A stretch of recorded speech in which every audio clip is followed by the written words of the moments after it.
you manifesting the space, state, powers, being Paramashivam. It is possible, and it is possible for you.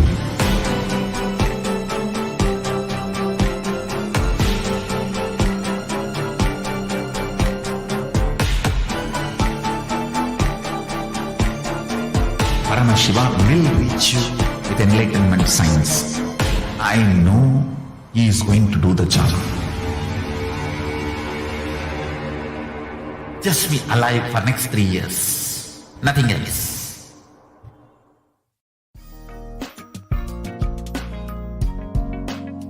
We get you health. We get you ability to build beautiful relationships in your life. We get you direct spiritual support, and we make sure you become wealthy.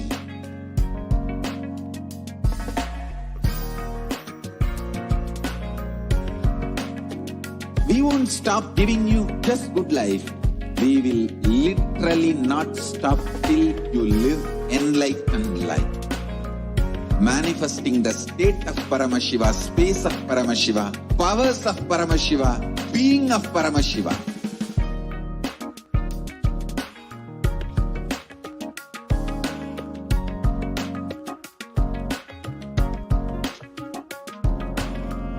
Whole world should become Kailasian. I want the whole world to know Hindus have something great to contribute to the world.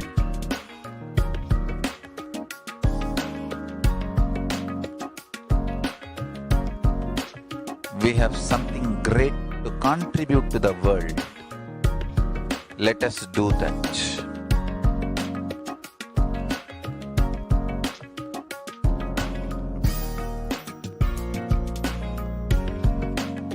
Kailasa is proper customized spiritual service helping you to identify your root patterns of suffering.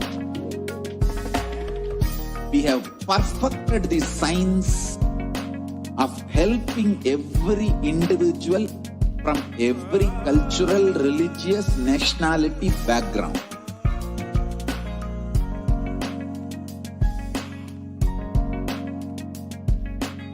You will have lowest reactionary assumptions, highest awakened response, alive response for life continuously.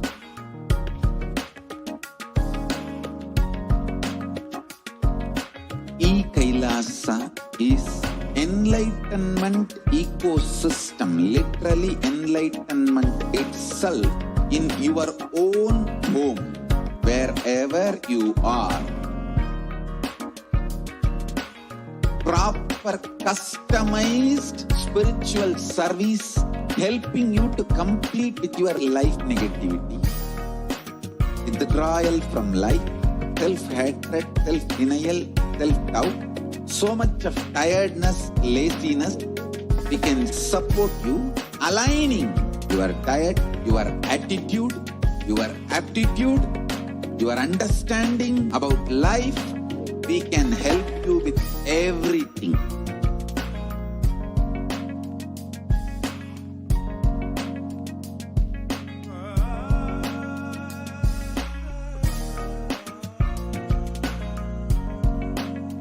If you are interested in enlightenment, we will immediately bring this to you. If you are not interested, we will explain the whole science, inspire you, and make you interested in enlightenment time. We need to cater this enlightenment science to the whole world wherever they are, because enlightenment is the birthright of all human beings. Kailasa is responsible to provide that to all human beings.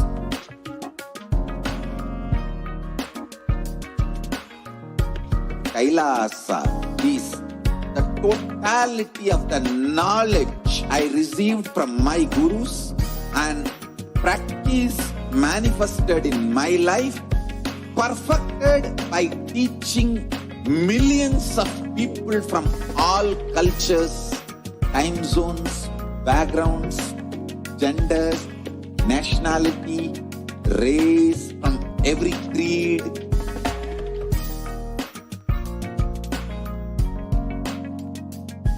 So this absolutely perfected knowledge available to you, served to you in your home without even you moving out of your couch, free of cost.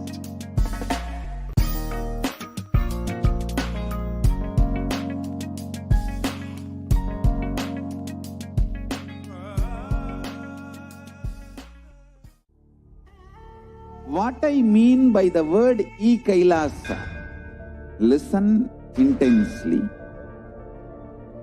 Enlightenment ecosystem, literally enlightenment itself, in your own home, wherever you are. If you cannot come to Kailasa, it's okay. Kailasa can come to you. Kailasa coming to you is Kailasa.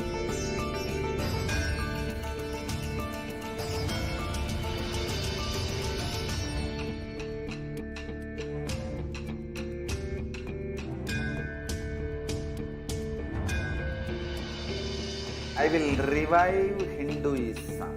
I am a Hindu revivalist, not by any revolution, but by evolution.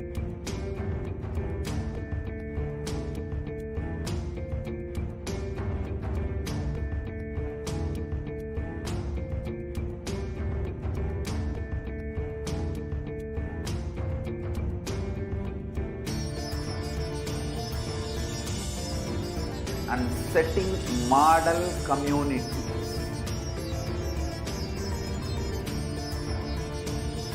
Kailasa, enlightenment ecosystems, Sarvanya Pitas all over the world.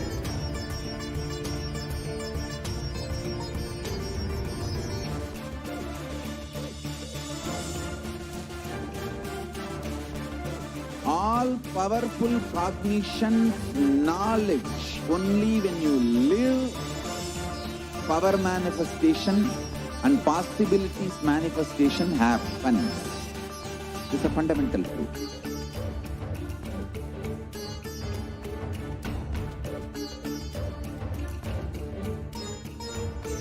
Hinduism cannot live exclusively. Nithyanandam Paramasukadam Kevalam Jnanamurtim Dvandvatitam Gagana Sadrusham Tattvamasya Dilaksham Ekam Nityam Vimalamachalam Sarvadi Sakshi Bhutam Bhavatitam Trigunarahitam Sadgurum Tam Namami. Nithyanandam, everyone.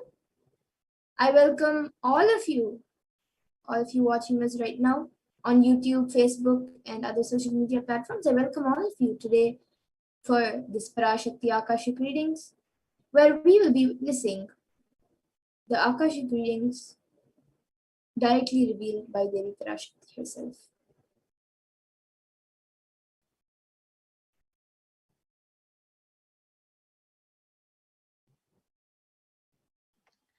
If you are here, it means existence wants you to be here in this form. You are not an accident, but you are a conscious miracle of existence. Existence is trying to express itself through you. Welcome to the sacred spiritual experience, your digital experience of the divine.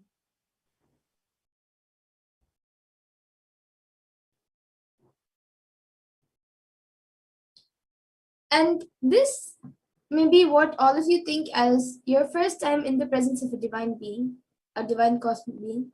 But this is not the first time this energy has graced planet Earth. And if you are watching this now, it is not a coincidence, but a cosmic intervention in your life to make you manifest what you want.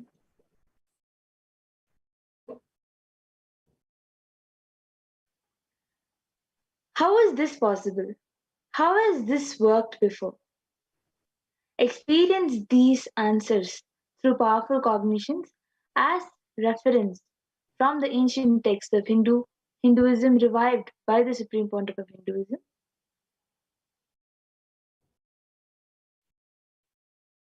And now let's see, who is Devi Parashakti, the Divine Cosmic Mother? So Devi is the ultimate pure feminine consciousness, the Cosmic Mother.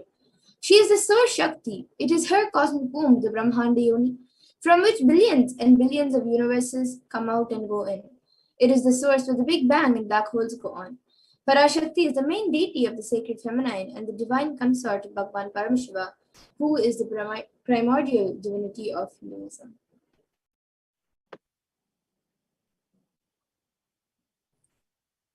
So Parashakti, Cosmic Mother, first and foremost relationship is mother. Ability to learn, even idea to relate starts with mother. How to relate starts with your idea to relate, your ability to relate starts with mother. So mother is too important way to connect what you think is life. In Vedic tradition, our rishis were aware their ability to connect with the mother should be directed to cosmos. It should inspire, it should awaken your higher consciousness. It should inspire your higher consciousness to express through you. Your higher consciousness connecting with life as mother is the most sweetest, most beautiful, most easiest and form to ever connect. And today, out of his extreme compassion and love, the Supreme Pontiff of Hinduism is manifesting Devi Parashakti herself and gracing us, answering all of our questions, attending to our prayers, giving boons, healing us, revealing our past, present, and future, delivering profound spiritual truths, and ultimately giving us the experience of Paramashivoham itself.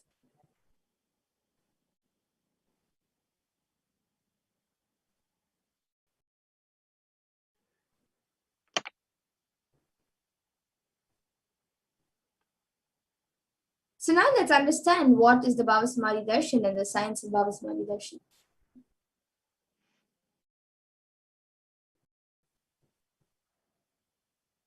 What is samadhi?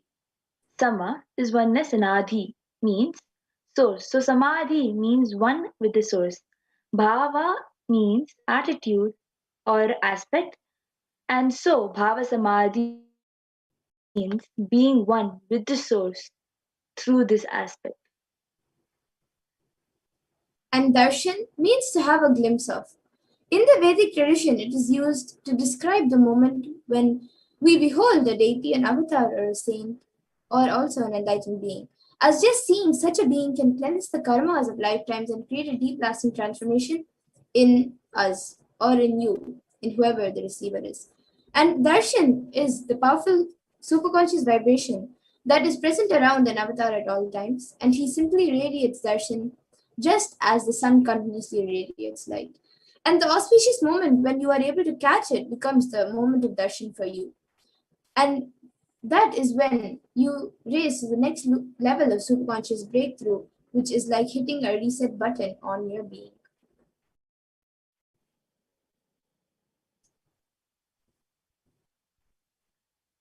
Signs of bhava samadhi darshan. Divine cosmic beings are real. They manifest from Kailasa, the enlightened time-space zone, through deities and incarnations. The divine cosmic beings manifest through Arshavatara deities in the temple and through Nijavatara, the Bhava Samadhi Darshans, through incarnation. And the Bhava Samadhi Darshan is the science of the Nijavatara manifesting Paramashiva, the consciousness.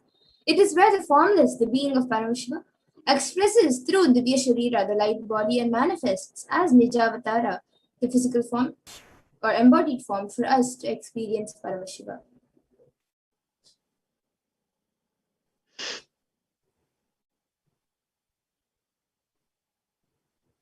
So Devi Parashakti expresses through being of Rajarajeshwari, Tara, the physical form, which is Devi Meenakshi. This is an example. And the Archavatar, the deity, reflects the consciousness and manifestation of the superconscious energy. But unfortunately, human beings are not matured enough to receive the higher level experience directly from the Archavatar. And so the avatar, the physical embodied form, comes down to bridge the gap and create an experience of superconscious energy in all of us.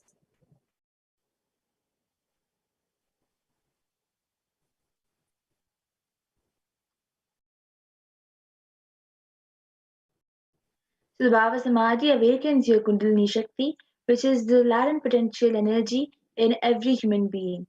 This influx of superconscious energy visibly slows down aging processes, improves immunity to diseases. So during this Bhava Samadhi darshan, the whole brain comes alive, turning into a superconductor of conscious energy that heal, empower, and transform our lives.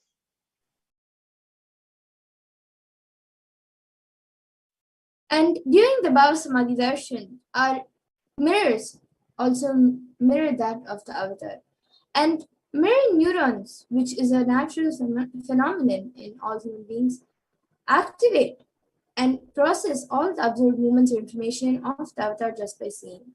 That is, the entire body can silently and without moving receive what is happening elsewhere through a process of direct observation and experiencing the superconscious energy radiated by the avatar.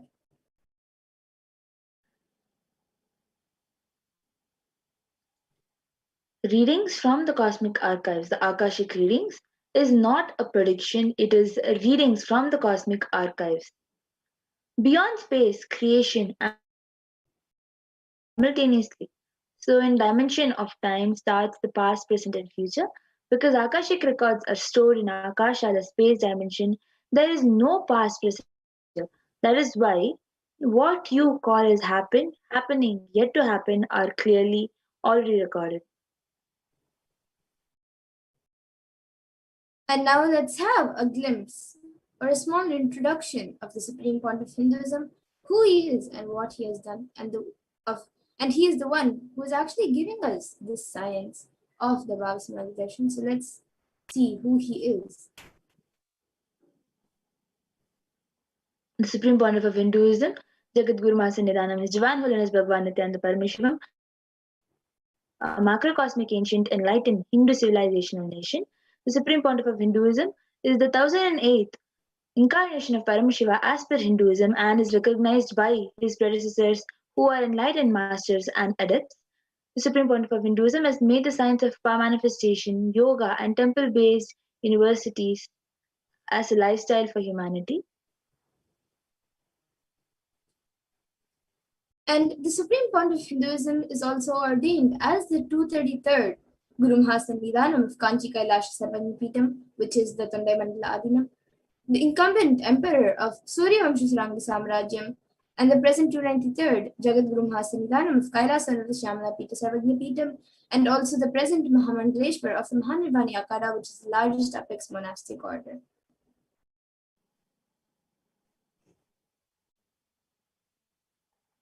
The Supreme Pontiff of Hinduism is also the 1008th Acharya Mahamandaleshwar of the Atal Akada and is the present 23rd Guru Mahasannidhanam of Dharma Mukti Swarga Paramadinam and is elected as the Supreme Pontiff of Hinduism by a congregation of over 1000 Hindu leaders, the pontiffs. And he is also revered as a teacher of Hinduism, the most prolific, most viewed, read, and watched. He has authored 300 books and 10,000 articles in 3 different languages, such as English, Tamil, and Sanskrit. And these are translated into 50 languages with over 1,000 titles. And over 20 million copies of books and articles, which he has written and authored, are sold, read, and downloaded. And he has given over 10,000 hours of discourses, and he has enriched and enriched over 1 billion lives digitally and is respected as a commentator of all sacred scriptures such as Upanishads, Bhagavad Gita, Shiva Sutras, Brahma Sutras, Yoga Sutras, Ashtavakra Gitas, Jain Sutras, and many more.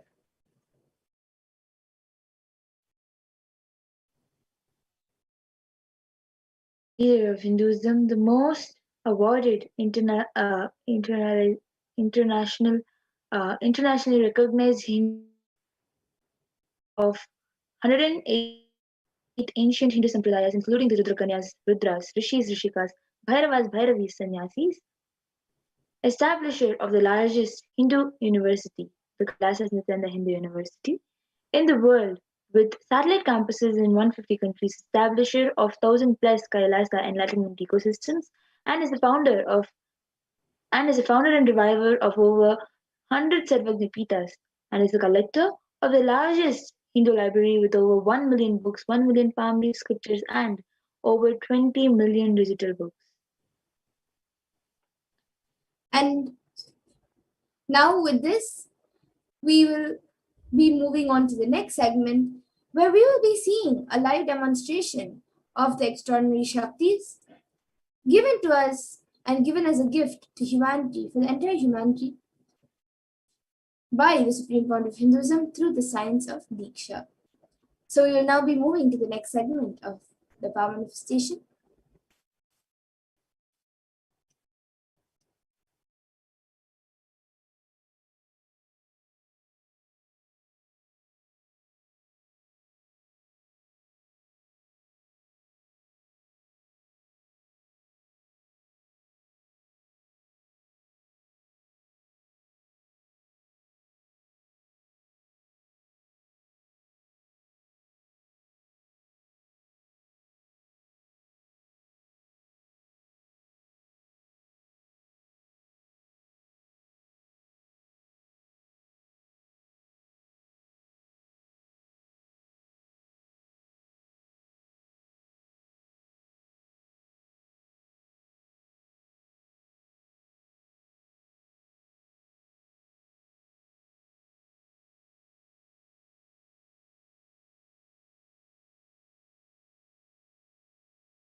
So now we'll be entering into the extraordinary power manifestation demonstration.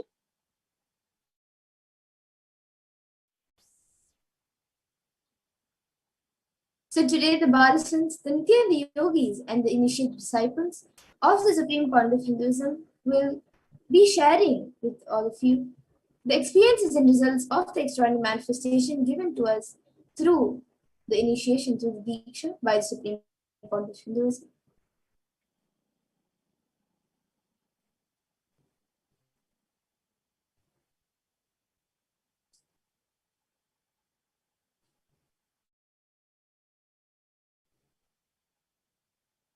In today's Bhava Samadhi Darshan, all of us will be receiving the initiation into third eye, awakening, and various other powers with the blessing and grace of the Supreme Founder of Hinduism.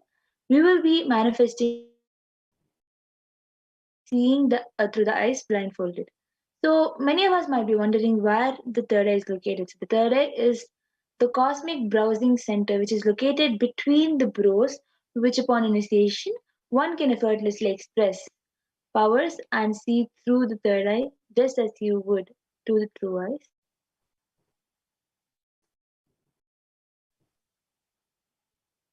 So now let's see what are Shaktis. What exactly are these Shaktis that we are speaking about? In the Vedagumas, the source scriptures of Hinduism, Paramashiva reveals in elaborate detail that every human being is hardwired to be able to manifest 463 plus extraordinary Shaktis, the divine powers. And manifesting powers are described as a system, method, and science for human beings to explore the various possibilities and powers and have access to various states of consciousness. Shakti is manifest from the fundamental cognition that you are the divine and you need to manifest the divine, not that you are a man and you need to reach the divine.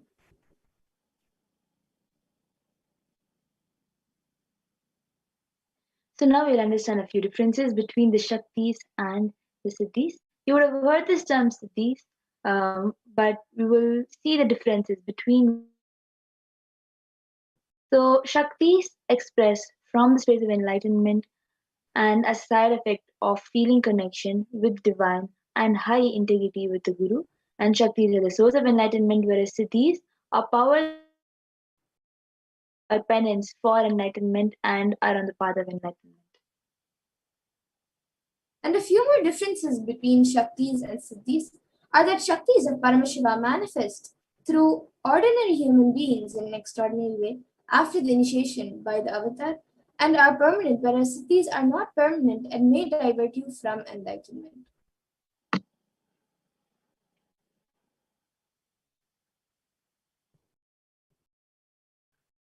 The source of the Shaktis, Paramashiva. Paramashiva is a primordial divinity in Hinduism, the ultimate reality and cause, which is self-effulgent, Swayam Prakasha, all-pervading, unchanging, beyond time, space, form, and causality. As the fundamental base of Avyakta, the unmanifest, and Vyakta, the manifest existence, Paramashiva performs the Panchakritya, or the 5 cosmic acts of Shrishti, which is creation, Sthiti, which is sovereign rulership and maintenance, Samhara, which is rejuvenation, Prabhava, which is pulling out of delusion, and Anugraha, which is liberating grace for all living entities. And now the avatar of Paramashiva, the supreme point of Hinduism, Jagat Guru Mahasannidhanam, His Divine Holiness Bhagavan Nithyananda Paramashivam, as the 1,000-year incarnation of Paramashiva and the reviver of Kailasa, which is the ancient enlightened Hindu civilization nation and the great cosmic goddess Hindu nation. Ever since the beginning of the civilization, the Sanatana Hindu Dharma has been a cradle of enlightened beings in highly advanced sciences, and it was where the science of enlightenment and ours was lived and taught as a lifestyle. And for the first time in the modern day, the supreme point of Hinduism is reviving these yogic sciences and transmitting it to the world at a record-breaking pace which is never accomplished before. So next we'll be going through about the Guru Parampara, where the knowledge and science of the manifesting these Shaktis from one generation to the next through Diksha, initiation, by the enlightened Gurus. The supreme motive of Hinduism being recognized as an incarnation and taught, these sciences derive the initiation and knowledge repositories for billions to manifest science of power manifestation from disciplines of Vedanta, Tantra, Shri Vidya, Yoga, Yogic powers, Mantra, Mantra Shastra, Siddha Vidya, science of Aushadha, Advaita, Bhakti Yoga, Parameshwar Jnana, and Parameshwar Vijnana. So as you can see on the screen, while great rishis and munis, siddhas, the superconscious mutants, who know the science of incarnation as per Hinduism, have predicted and recognized the supreme pontiff of Hinduism as an incarnation of Paramashiva and Parashakti. So the pictures that have been added to this slide are all the gurus who have recognized, the masters who have recognized the supreme pontiff of Hinduism as an incarnation of Parashakti and Paramashiva.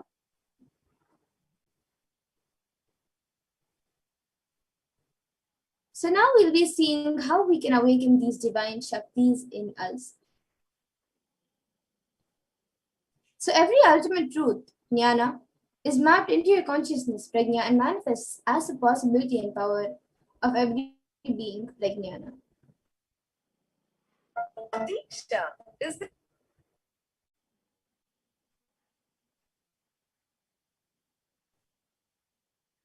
Next, we'll be understanding the science of power manifestation, which is authenticated through, which is in Sanskrit called the Pramanas. So the first evidence, the first is the Shastra Pramana, which is the eternal unchangeable truths revealed in the source scriptures. The second is the Apta Pramana, the experience of Hinduism, the Vedic rishis and scientists who time tested and verified this science. And the next is the Atma Pramana, which is an account of the supreme point of Hinduism, this millennium's avatars, personal experience of the power manifestation. And then the next is the Pratyaksha Pramana, which is the empirical evidence from observation and scientific experimentation. So the Vedagamas are the living applied science. Vedas are the ultimate superior authorities for Hindus, and the Agamas are the pure science where the ultimate truths are explained. The Agamas are scriptures where the applied technology, the applied science is explained, and the Vedas and Agamas, Vedagamas, are given the status of Shruti as they are directly revealed by Paramashiva. They are the ultimate eternal unchangeable truths. A reference cited from this, the Vedagamas, are called the Shastra Pramana.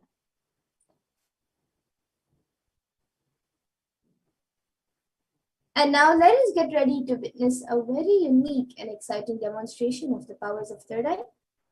So we will be first getting into the power of third eye, which is seen with the eyes blindfolded. So the Shastra Pramana to manifest Tantra, Dharana 11, verse 34. कपालान्तर्मनोऽन्यस तिष्ठन्मीलितलोचनः क्रमेण मनसोदाध्यात् लक्ष्ये लक्ष्यमुत्तमम्. By fixing the mind on the inner space within the crown center and sitting stably without any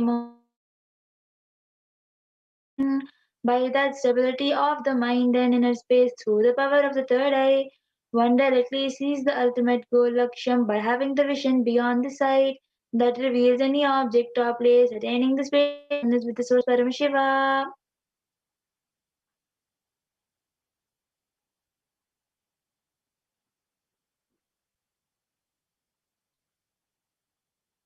Next is the Apta Pramana, where Krishna initiates Arjuna into this power of third eye.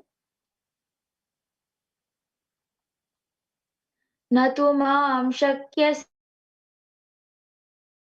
चक्षुषा दिव्यं ददामि ते चक्षुः पश्य मे योगमैश्वरम्.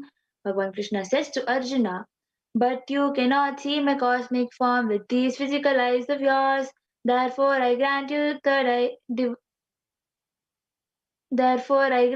divine third eye vision. Behold my cosmic opulence. In the Hindu Purana, Bhagavan Krishna initiates Arjuna into the power of third eye to behold Krishna's Vishwarupa Darshi, the vision of his cosmic form. The 11th chapter of Bhagavad Gita, which contains the description of Bhagavan Krishna's cosmic form, is completely narrated by Arjuna as he sees Bhagavan Krishna through third eye.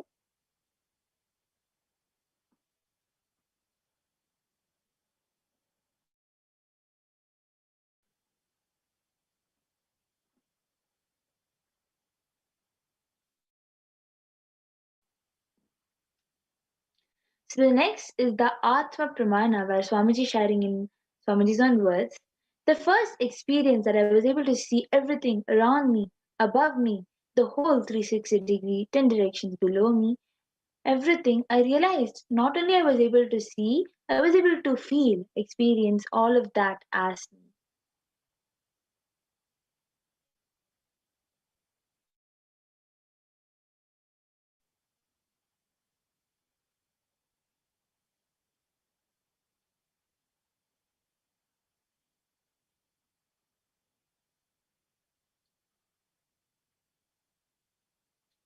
So the next is the Pratyaksha Pramana, the empirical evidence from the observation and scientific experimentation.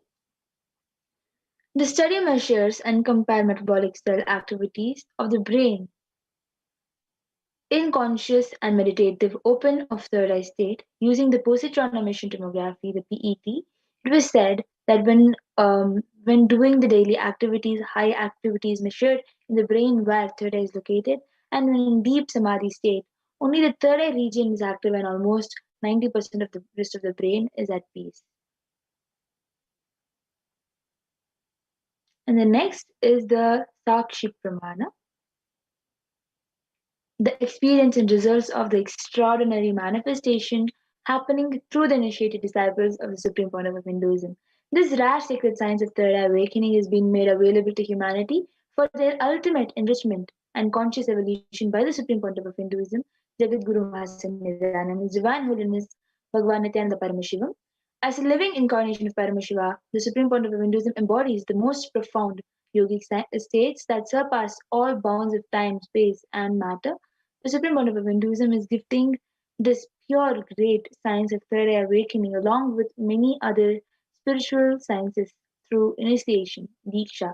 Millions of people have been initiated by the Supreme Pontiff of Hinduism and are experiencing the profound results as extraordinary power manifestation in their everyday life. And now we will be entering into the live demonstration of this Sakshi Pramana, where the initiated disciples of the Supreme Pontiff of Hinduism will be manifesting these powers.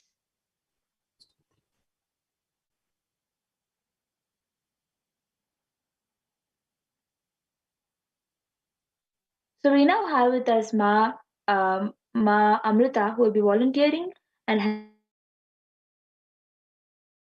power. So Ma Majra has this eye band, which is which has been scientifically proven to not let any light to enter. So this eye band has a strap which will hold on top of the head, and it has sponge attached to it, which has two openings into which the eyes will just go and stick, due to which you will not be able to see anything. And the cut which the eye band has is for the nose. It will just go and stick on top of the nose like this, and the eyes will just get stuck into that opening. And due to that, there will be no such light that will be able people who have insomnia use this for sleeping, for it to help them to sleep.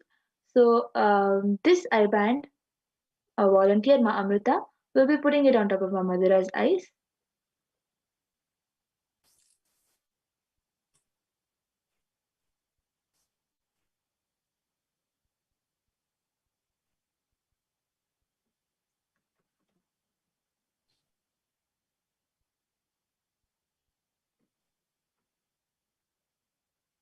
As you can see, the eye band is being put in a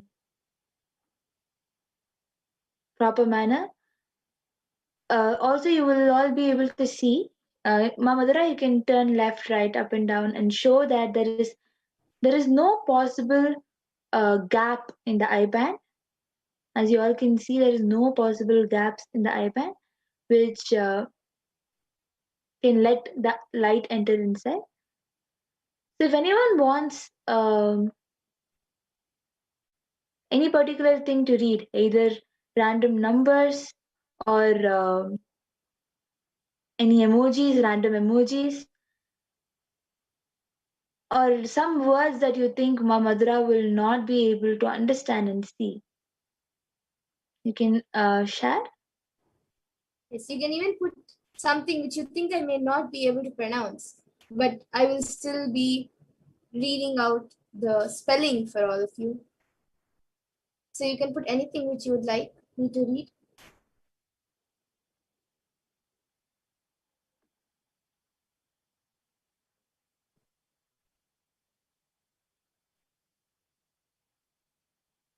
Yes, so now Mamita is going to project the YouTube comments in front of me.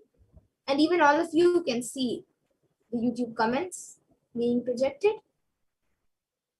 Yes, so the last comment we have is from Ma Dolly Reddy. She has put, Ma, please do a body scan for Sandra Gassan. Got his permission. Yes, Ma, we will be doing the power of body scanning right after this. And then we have another comment from Saranka Vidyakaran, who is Manitya Lalitakshananda, who has put 100, 540, 500.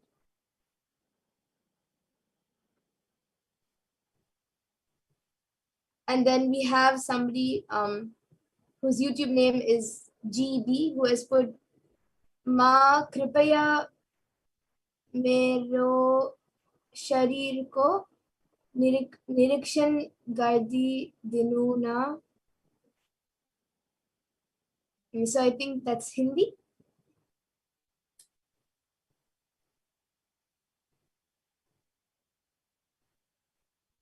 And then we have another comment from Saranka Nithyananda Paramashivam, who has put something in Kannada or Telugu. If I had a paper and pen with me now, I would have drawn it. So yes, I have a paper and pen with me. I have a pencil with me. So I'll be drawing what Ma Saranka has put. And we also have okay, so Ma GB has put it's in Nepali. So okay, so the sentence she has put is in Nepali. And we have I'll now be writing what Ma Saranka has put. So I have an empty paper, all of you can see. It's an empty paper. The paper is actually empty. Yes, and now I'll be writing what Ma Saranka has put. So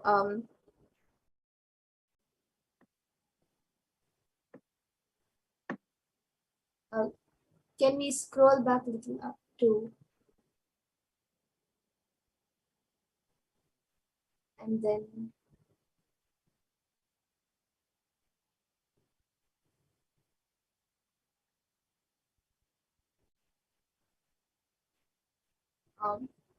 yes, and then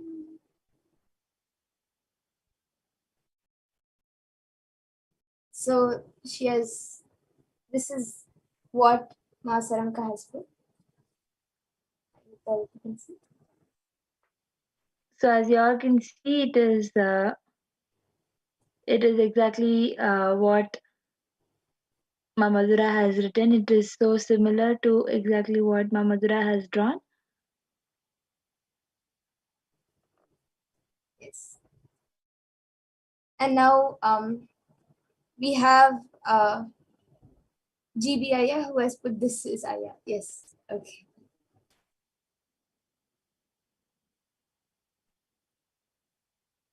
So if anyone has anything more to share, you can share.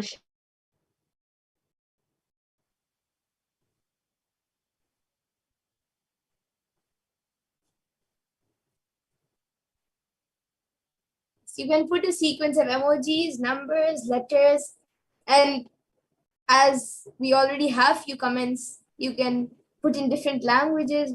Today we've gotten 2 languages, Nepali and Kannada, I guess, Kannada or Telugu.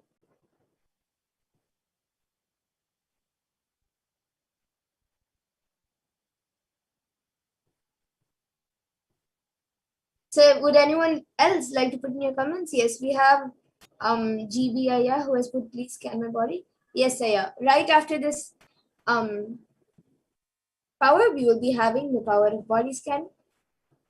So yes, now with this I request Mamita to remove my eye band and we will be moving to the next power of body scanning.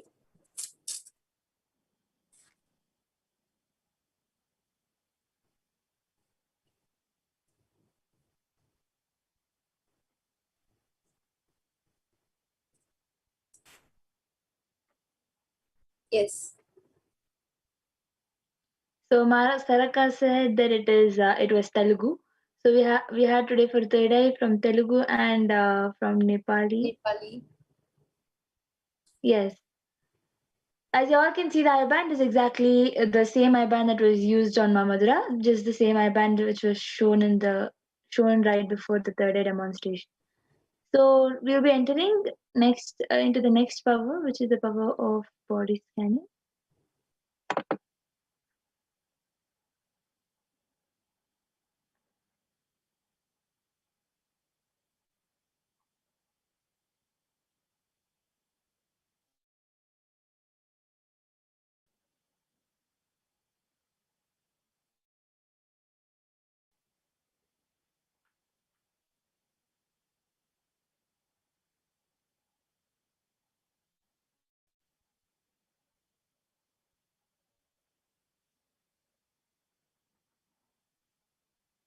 So in this power of body scanning, one awakens diseases and medically diagnosed issues. and provide solutions through the awakened third eye.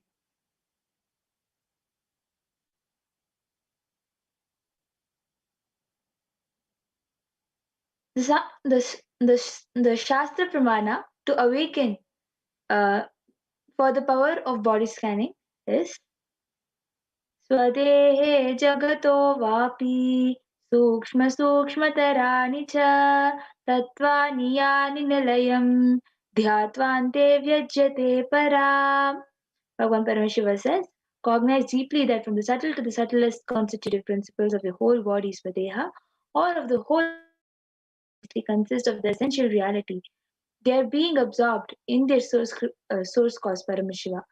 By the experience of such restful awareness, one becomes complete from all thoughts, and the ultimate universal divine power, Paradevi Parashakti, is revealed and the supreme power manifestation happens.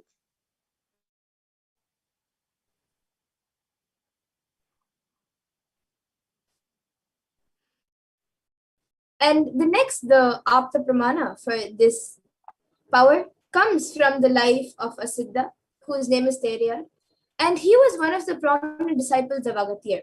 So one day a man suffering from a severe headache comes to Agathir for healing, and then Agathir uses the power of body scanning and identifies the root cause of the headache. And he reveals that there is a small Teraya type of frog sitting in the person's brain. Agathir then immediately instructs Teraya, his disciple, to perform an open head surgery and remove the frog. After the surgery is completed successfully, the person is healed and cured of the headache, and thus he gains the name Teraya. The next is the Atma Pramana account from the Supreme Pontiff of Hinduism, Jagadguru Mahasanidhanam. His divine known as Bhagavan Nithyananda Paramashivam's life that time tested and authenticated this science. On the 22nd December 2019, the Supreme Pontiff of Hinduism, Bhagavan Nithyananda Paramashivam, revealed how Swamiji uses the power of body scanning. In Swamiji's own words, paraphrasing his words, only when I had a multiple compound hand fracture, I was forced to go for surgery and therefore for medical checkups related to that. At the time, they detected heavy metal quantity different. It revealed that I had been poisoned without our knowledge. I immediately used diagnostic methods instead of medical facilities to study the body condition due to the poisoning. Through body scanning, I found out what the problems, imbalances had happened and where balances had to be done. I used allopathy as second opinion to verify my findings.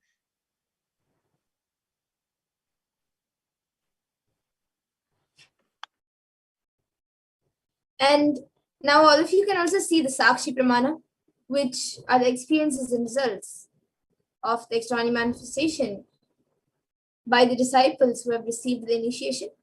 So you can see few of them who have shared their experience of doing this power. They have shared it on social media, and these are the screenshots of it. And now we will be witnessing the live demonstration of this power. So whoever would like a body scan can put your comments in the YouTube comment section. And I guess we already have many comments requesting for the body scanning. So we will be starting now. Yes. So GBIA has asked for body scanning, Mamadra. I think you can start doing the body scanning for GBIA. And and I think above in few of the first comments we have Ma Dolly Reddy who has asked a body scanning for a few people. So we can even start doing for them. Yes. So I will be doing the body scanning for Sandragasan, and Mad already says that Sandragasanaya has gotten she has gotten his permission.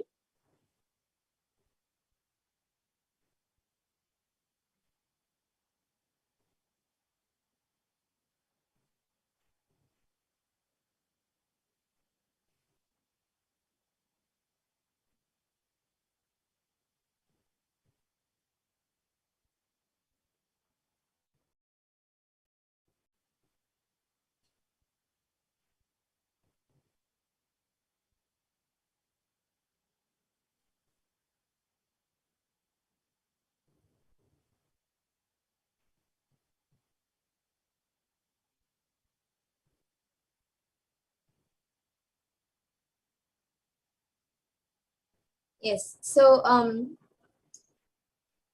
GBI, I have scanned your body, and I was able to scan that. When I scanned, I was able to see that there was a small black, like grayish black patch in your liver. It is not so really major, or it's not affecting so much right now. And actually, that is caused because of the bile juice, and also because the hormones in your body is imbalanced. So because of that, I was able to see that there's a small black patch being formed in the liver. And for that, I was able to see if you take haitaki, and every night make sure you take haitaki, and also every day after lunch, if you can have half a tablespoon or 1 teaspoon of haitaki. So after lunch and before you sleep in the night, these 2 times, if you have haitaki, that will help in healing you. So this is what I was able to see for you, Aya, GBI. And Yes, actually, one more so request I have, GBI, Aya, could you please put your actual name, your name in the comment section? That would be very helpful. And yes, yes, Pragnana, you can share. yes. Actually, as I'm sharing, Madhura, you can do the body scanning for Ma Sudha Dandapani. Yes.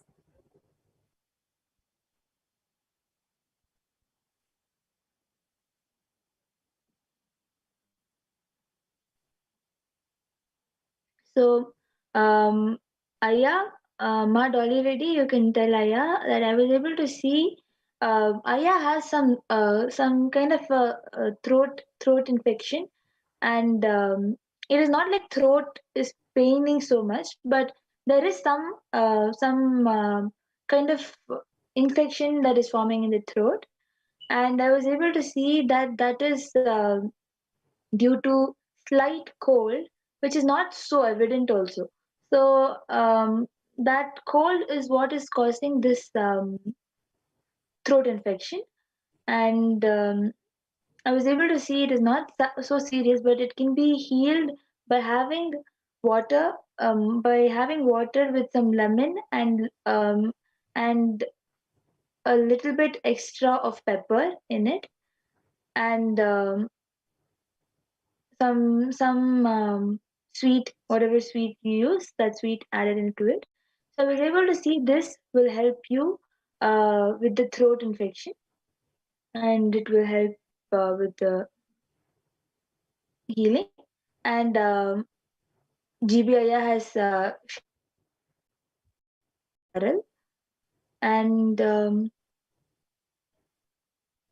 Ma Madhura will be sharing for Ma Sudha Dandapani as I scan for Ma. You can scan from our Sarankama. I Yes, think she has so also I will be asked. scanning for Ma Saranka Vidya Karan. Her name is also Manitya Lalatakshananda. I will be scanning. Yes. So yes, Ma Saranka, now Ma Pragnana will be scanning you. And Gyanendra Bharadaya, you can get back in the comment section if you were able to relate to what I have revealed. And Ma already has also said thank you, Ma. So yes, the scan was for one of the people whom I already had asked for. And for Ma Sudha Dandapani, I will be sharing now. Ma. So I was able to see for you, Ma, that your body is very dry, and on the outside it's very dry, and inside, and it's actually because you're very dehydrated, and that is also causing lots of dryness, especially in the throat and also in the scalp. And because of lots of dryness in the scalp, you're also having hair fall, and the dryness in the throat is also affecting you when you're eating, when you're drinking water, and also when you're speaking. So this is so basically I was able to see see that you're very dehydrated, and due to that your body is very dry, and that will also create some skin allergies. It is starting to create skin allergies, which in the few days it may show up also.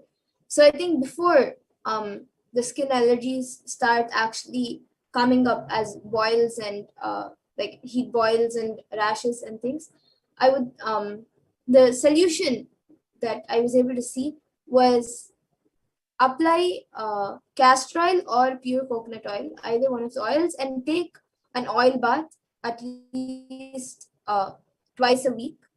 And for the next maybe 2 or 3 weeks, if you have 2 oil baths a week, that will help in healing the skin right now. And overall, you should drink more water, more, and eat more fruits. That will help you right now.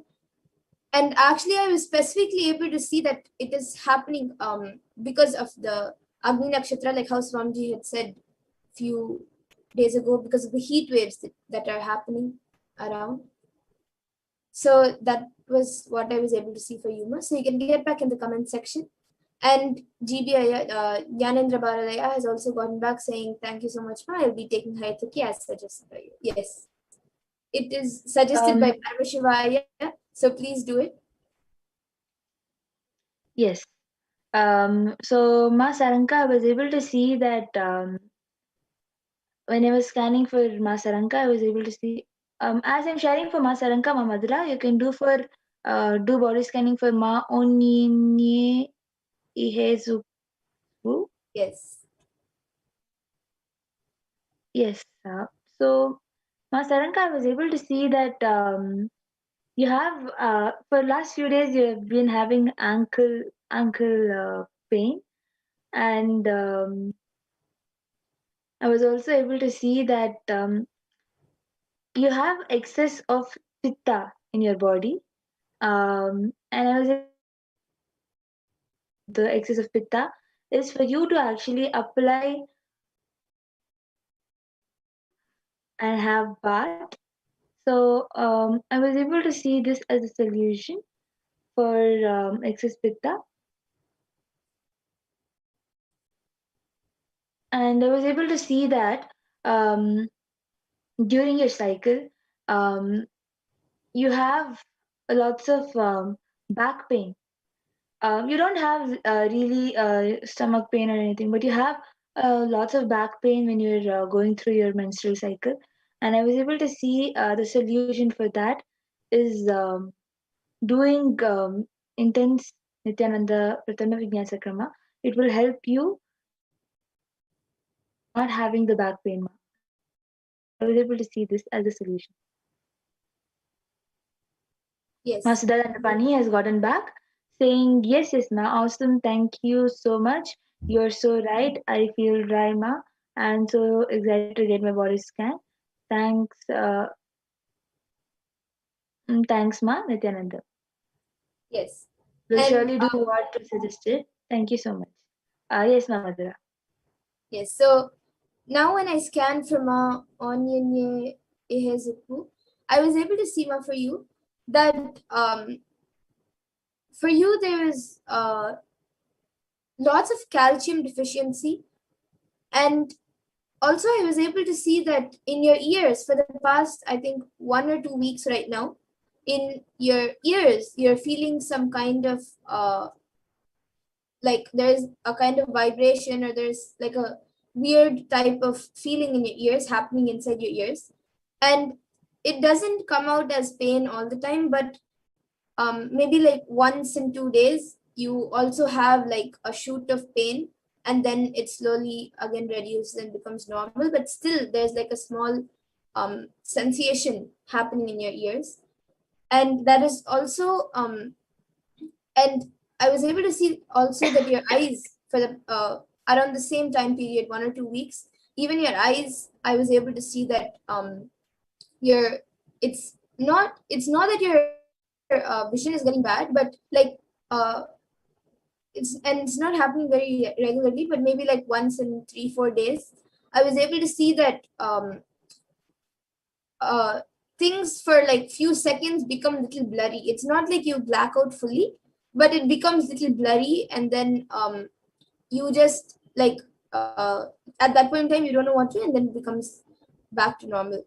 So this is what I was able to see for you, Onion Me.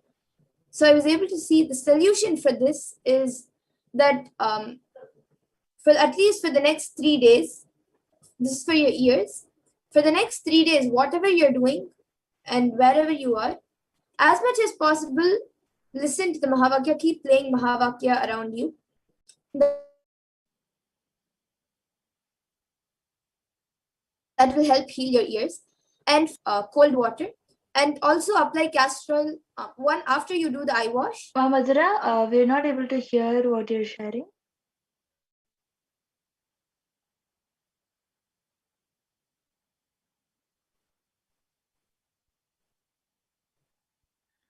Sorry, Madhura, we were not able to hear what you were sharing. Yes, now am I audible?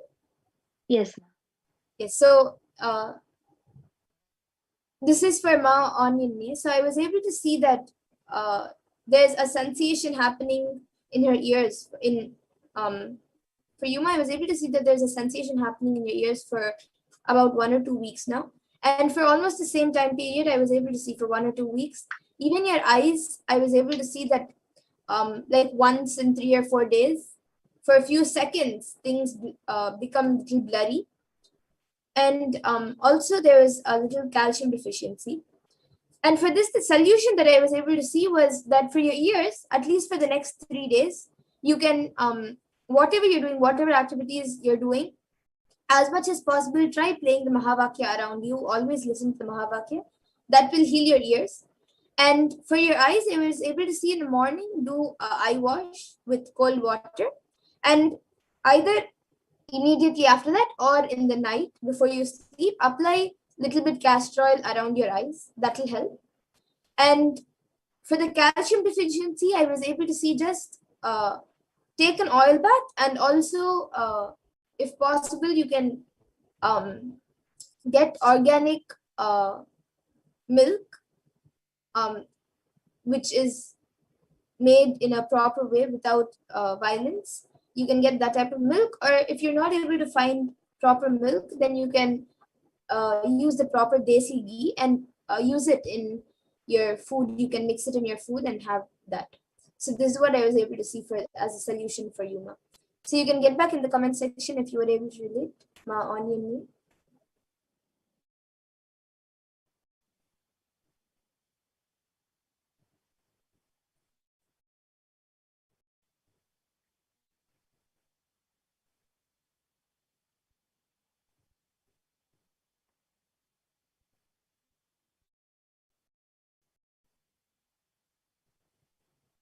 So Ma Yes, Saranka has and got into saying, thank you, Ma. Yes, Ma, I will follow the solutions. Thanks a lot. Yes. So if anybody else also wants body scanning, you can come back for the body scanning every day. The same session will be happening at 2 a.m. Indian Standard Time. yes, and I think before that, before we conclude, we can maybe just do a last 2 scans. Ma Dolly Reddy, I think in the beginning, has put a scan to do a scan for her eyes, knees, and back, and she has also asked for a scan for Dhanasar Janaya. So maybe Ma Pragnana, you can do a scan on her eyes, knees, and back and heal her, and I will be doing a quick scan for Dhanasar Janaya.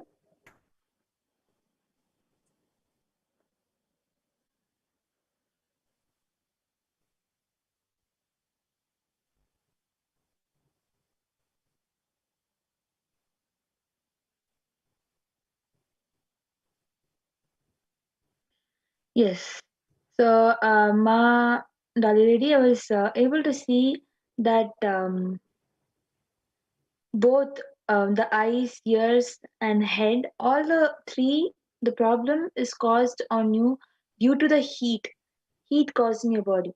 So I was able to see that you should have more water and do steam inhalation, which will help you with the ears and with the eyes. And I was able to see that your back move and do some stretches. It will help you out.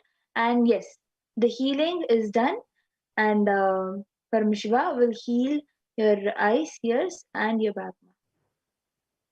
Yes, so Mad, already you have been scanned and healed now. And for Dhanasarjanaya, I was able to see that in the stomach, there are a few ulcers which are being caused, and that is actually due to lots of toxins getting accumulated in the body. And the solution which I was able to see for that is at least to start off with, at least twice or thrice a week, he should do the full Panchakriya. And as when he gets comfortable with it, he can start doing it every day. And so yes, this Panchakriya will help, and also a healthy diet, as Swamiji says. He can implement the neem juice, haritaki, and all the other herbs that Swamiji has said. He can implement that in his daily food, in his food diet, and that will help in cleaning the body, healing the ulcers, and also healing all the pain in his body. So this is what I was able to see, Aya, Ma, for Dhanasarjanaya, and you can get back in the comment section. And with this, we come to the conclusion of this power manifestation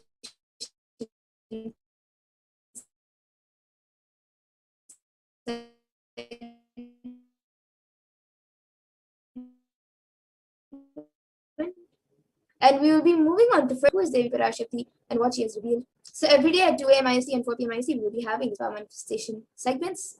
And we thank all of you for joining us today for this power manifestation segment, and please stay tuned for the further segments. Thank you, Nithyananda.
I request the NTV volunteer to project the next set of slides.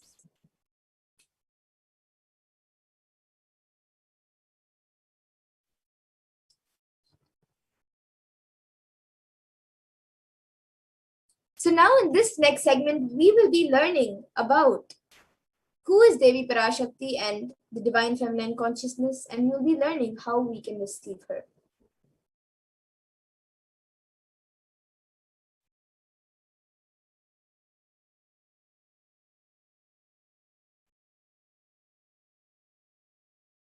So now we will be seeing the first verse. We will be seeing a verse which is from the Lalita Sahasranamam, which speaks about Devi Parashakti.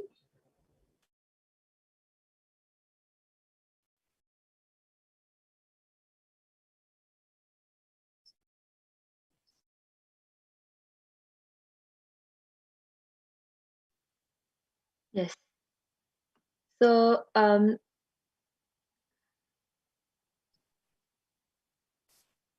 this verse is from the Lalita Sahasranama.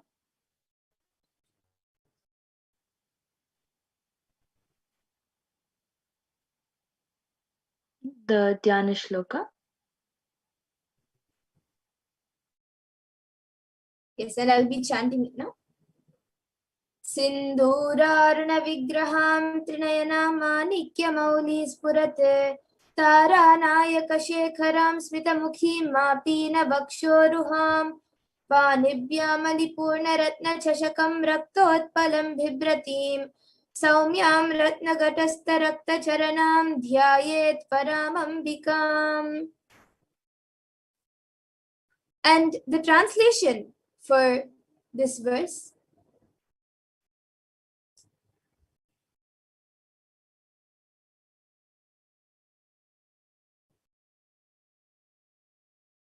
this verse says, the Divine Mother is to be meditated upon as shining in a vermilion red body with a triple eye sporting a crown of rubies studded with a crescent moon, a face all smiles, a splendid bust, one hand holding a jewel cup brimming with mead, and the other twirling a red lotus.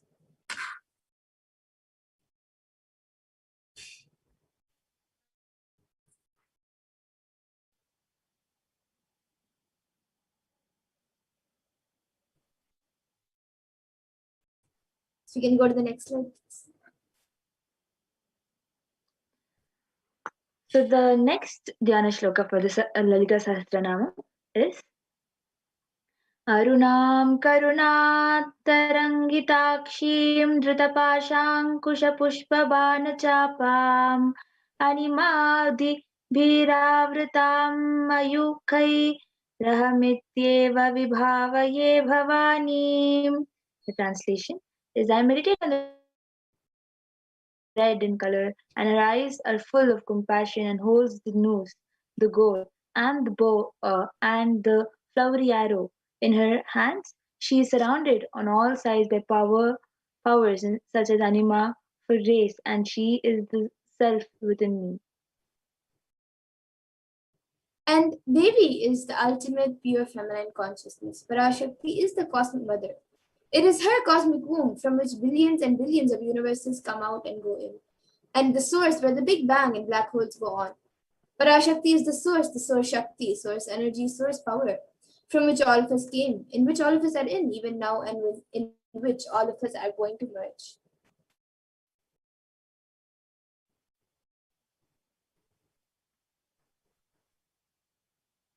Out of her extreme love and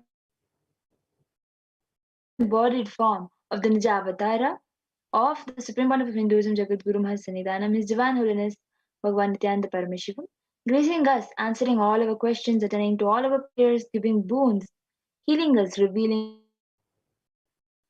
delivering profound spiritual truths, and ultimately giving us the experience of Paramashiva himself. And in the words of Devi Parashakti herself, she beautifully says, raising as Omkara, expressing as Vedas and Agamas, blossomed as Shrinkara, filled as Parashodasi, living in 40 triangles, the Kailasa Swamini, who is in Kailasa, Shri Purachintamani, Parashodasi, sitting as part of Paramashiva, Parameshwari, who rules the world, Paramashakti, Manonmani, Meenakshi, as Nithyananda, I took Nijavatara here, to give good boons to everyone, to bestow all goodness.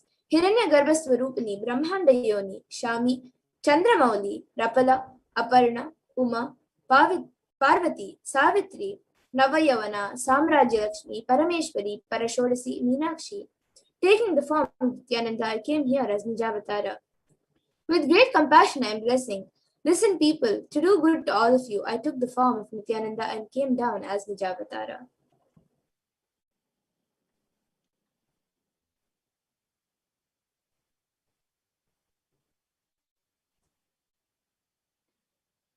Again, the words of Parashakti herself, raising in Omkara, blossoming as Shiva, Shiva manifesting as source of existence, powers of existence, expression of existence, from the oneness of Om, blossoming into two, Prakriti and Purusha, blossoming as three, the Shaktis, Icha, Kriya, Jnana, growing as four, Veda, the four Vedas, expanding as the five Panchabhutas, beyond six chakras, filling as Gotras of the seven rishis, expanding as the eight directions, existing as nine grahas, blossoming as 10 indriyas, being as the 11 rudras, creating all the worlds, bringing life to tell and make truth blossom and do the good, For sure to see Meenakshi in the form of Nityananda, I came to bless every one of you.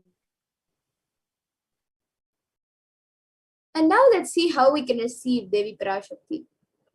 So literally you are seeing Paramashiva and Parashakti at that moment. She is there on your screen. So always receive her very traditionally. You can keep 2 betel leaves, 1 banana, 1 betel nut, and 1 coin in front of the screen as you watch Devi Parashakti. And for those of you who don't know, the coin is actually considered the traditional dakshina in the Hindu tradition. It can be the lowest value. In India, it can be just even 1 paise, and in the US, it can even be just a cent. Swamiji says, I'm not trying to monetize. Keep even 1 cent, it is okay. So for 100 days, if you have darshan, it will add up to $1. In India, even 1 paise is okay.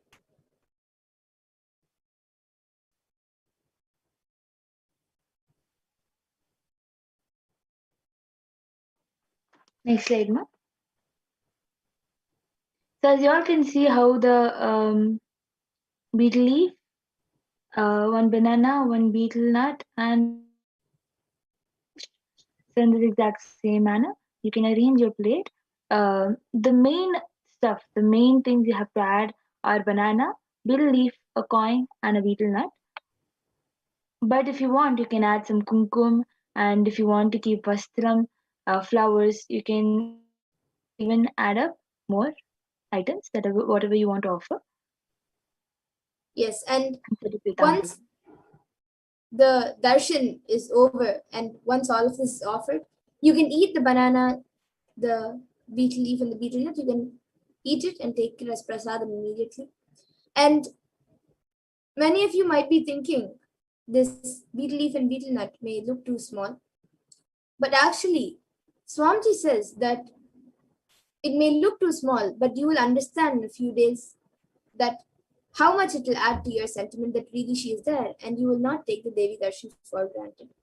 And the coins that you collect, you can also send those coins to the LA temple, and from there, it will be offered to Swamiji. Once you have offered it to Devi, you can send it to the LA temple for it to be preserved. And now with this, we come to the conclusion of this power manifestation of this segment where we have learned about who is Devi Parashakti and how we can receive her. And we will be moving to the further segments where we will be learning about what Devi Parashakti has revealed for us and for the rest of humanity, and how she is helping humanity by coming and revealing the Akashik readings. So please stay tuned, and we will be back after a really short break for the next segment.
I'm sorry for the technical glitch. Welcome back. Now we will be entering into the next segment where we will understand some of Devi Parashakti's revelations made for humanity and how it affects how we can protect ourselves during this time. So specifically, we'll be looking at how COVID-19 affects the immunity and what Devi has revealed on this. So let us begin this segment.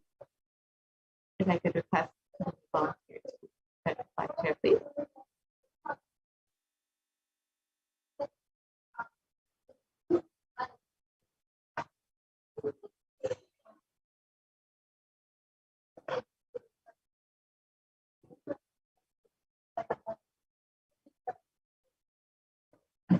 If we can start the slide share on immunity and COVID-19.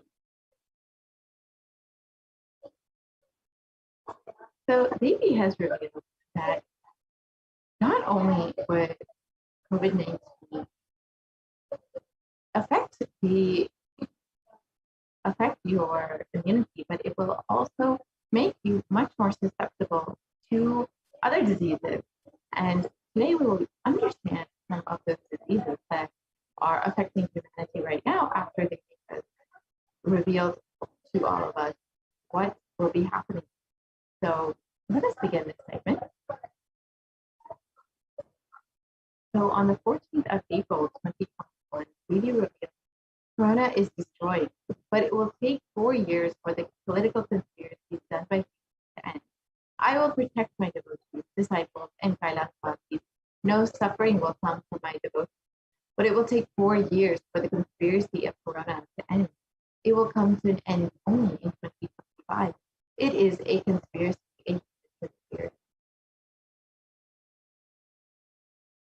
You are asking about the suffering of Corona in India. Listen properly to what is said. With honesty, I am telling you the real truth. The cosmic pralaya has stopped. The Corona second wave that is happening now is a bio weapon. What is happening now is a bio war. As Nijavatara, taking the form of Nithyananda Parashakti, I came in person to save Bharat, to save Sanatana Hindu Dharma in Bharat. Taking the form of Nithyananda, when I came as Nijavatara, the people who don't know how to live, having me with them, what will I do for them?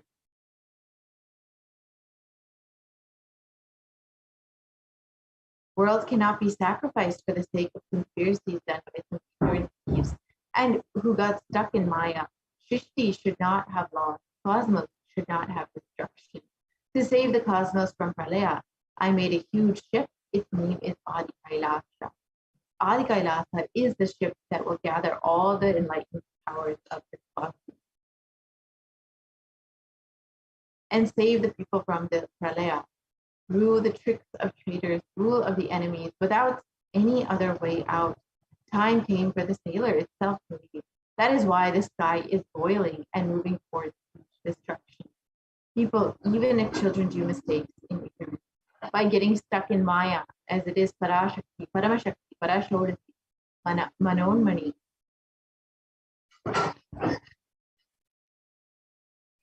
My responsibility to save the cosmos from destruction. I am telling some of the truth. Listen properly. Within the next few months, not in thousands or lakhs, lives will be lost in crores. Crores of lives will be lost. Yeah. I am telling you the truth. I am telling you the good. Search protection for your life.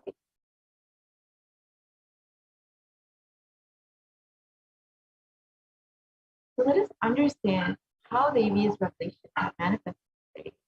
So let us look at the COVID devastation that has hit India and how many deaths have gone uncounted. Here you can see photos of bodies burning in the street.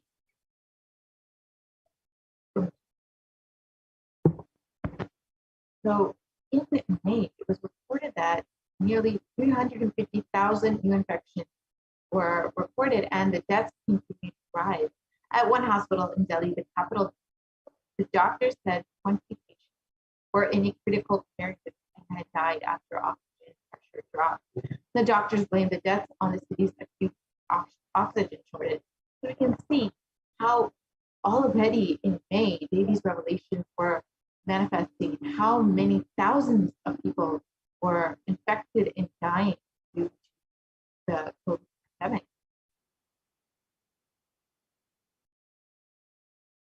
And as we have heard, India hosts the highest death toll in the pandemic so far, and these numbers continue to rise well within the month of August. And here we can see how many bodies, again, are just burning within mass crematoriums where they are many times unreported, uncounted, or unidentified. And this is just adding to the hysteria, the chaos, and the severe suffering that India is going through right now.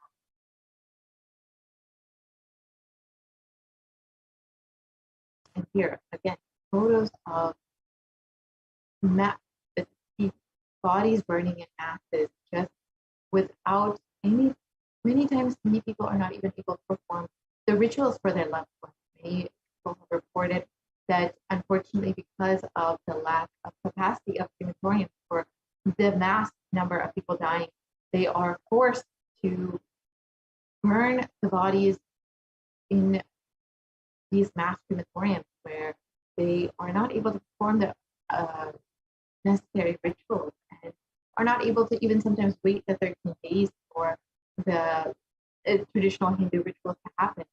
And here you can see how this is happening, how many people are just being, their loved ones are just being burned.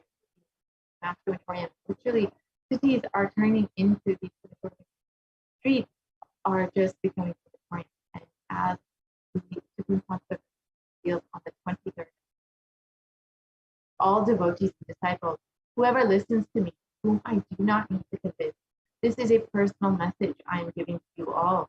Devi has very clearly revealed to me, Buddhatasmi month, August and September, there is going to be a worse third wave of Corona. So now we are entering into this month of August, Buddhatasmi month.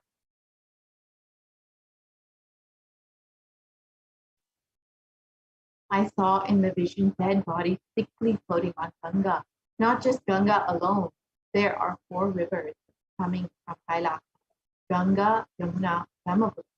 In all those rivers, I saw dead bodies floating. Dogs are eating those dead bodies and dying because they ate Corona people. And the poor people who don't have food eating those dead bodies, and they also dying. I saw this whole cycle. I am not a conspiracy theorist or a positive thinking softball. I see reality as it is, and I'm revealing it to you all as it is.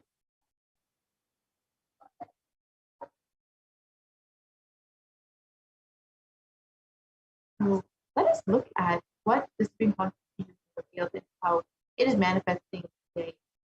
Here we can see the behind bodies found on the riverbank of Ganga. There is a shadow of COVID, and it's reported in a newspaper article where they found that the bodies are in stores, unclaimed, uncounted, and unidentified. In India's holiest river, Ganga, is swollen with the COVID victims. And just as the Paramashivoham revealed, this was reported in May. However, now we are entering August, and this is just increasing. Hundreds of corpses have been found floating in the river or buried in the sand of its bank.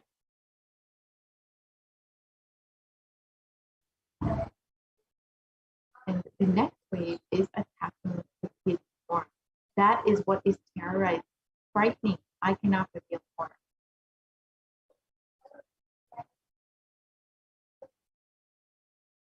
So let us look at this revelation and understand how it is manifested. In CNBC, it was reported that India's richest state was at the center of the second wave. Now it is preparing for a third wave. The western state of Maharashtra has so far reported more than 5.4 million cases, including over 82,000 deaths from COVID-19. Some predict a third wave could hit India potentially between September and October. So, as they revealed in the Buddhatasmi month, India will be affected guards prepare for the inevitable third wave. Even though it is being anticipated that the coronavirus cases would peak by mid-June in the city, experts have been warning against lowering the guards, as they said that a third wave of COVID-19 looks inevitable by the end of October. Not only that, but the experts have further said that the third wave could be deadlier than the first wave.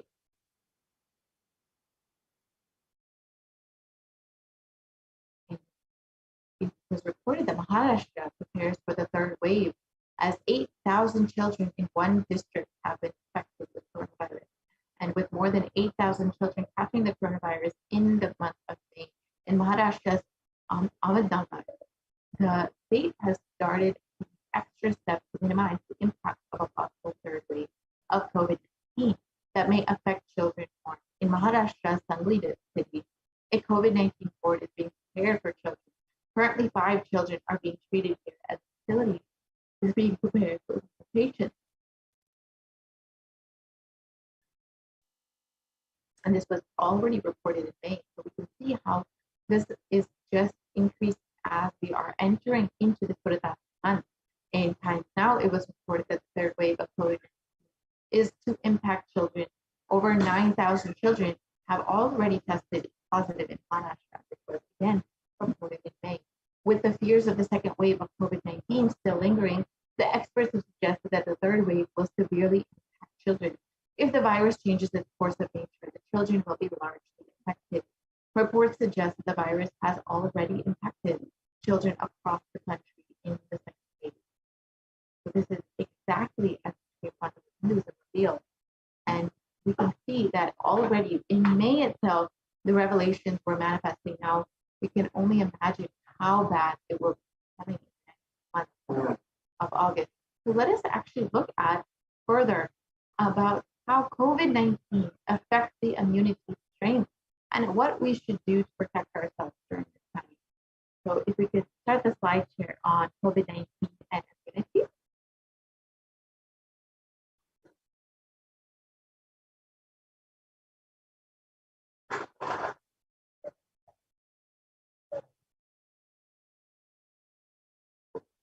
As we stated earlier, Bhava has revealed that COVID-19 will affect the strength of immunity of human beings. And because our immunity strength is weakened, we will be more susceptible to other diseases like black fungus and white fungus and other fungal diseases. And we've already seen this manifest within the Indian population and seeing how it has affected thousands of people across the country and how these revelations are just manifesting and what we should do during this time to protect ourselves, how we can take Devi's guidance and blessings to protect ourselves from them, as Devi has revealed and as Supreme Conservative has revealed, that the only priority for this year is to keep ourselves alive. So let us understand now revelations made by Devi on COVID-19 and start the slide share for that, please.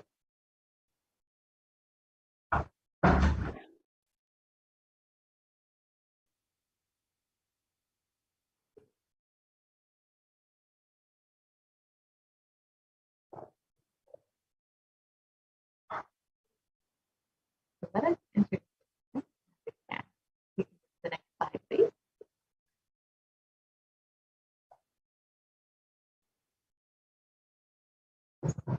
So, as we all know, out of the extreme compassion of the Supreme Husband manifesting Devi Parashakti, especially during this time when so many of us are going through suffering, depression, hope, loss of hope, and unsure where to turn for guidance, for blessings, for boons. And because of utmost compassion, the Supreme Husband has been manifesting Devi Parashakti herself to grace us, heal us, answer all of our questions, attend to our prayers, give boons, reveal our past, present, and future, and deliver profound spiritual truth, and ultimately give us the experience of Paramashivoham itself. And today, let us understand what Devi Parashakti has revealed about immunity and COVID-19. we already know that the world has been suffering for the past 1.5 years with this pandemic, and over 186 million people have been infected, and over 4 million people have already died. And these numbers are considered to be severely underreported within India alone. It is considered that there are up to 14 times the number of deaths as what has already been reported. You can see that India, in the world over, has been severely suffering from this pandemic. And we can see that India, US, Brazil, and France have been the worst affected countries during the pandemic. Let us listen to Devi Parashakti's revelation made on the 18th of June 2021 and understand what she has revealed about COVID-19. First priority. Still, you are all not realizing the power of my words when I say Corona is very much out there with the support of decision makers, rulers, people who are supposed to protect all of you. Due to their irresponsibility, it is there and getting more and more strengthened. It is becoming more and more stronger in multiple forms. And all the other diseases which are waiting to attack human bodies, because Corona has made the immunity strength weak in human bodies. Human bodies have lost the strength of immunity power. All the multi-layer after effects and side effects of this pralaya in political situations, economical situations, social situations, mental situations, in every level.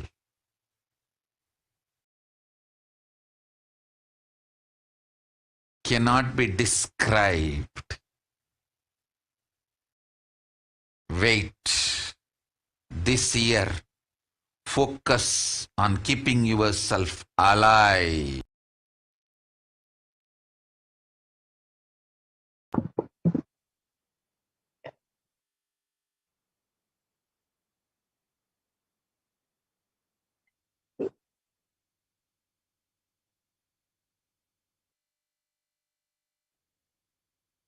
If not, we can move to the next slide, please.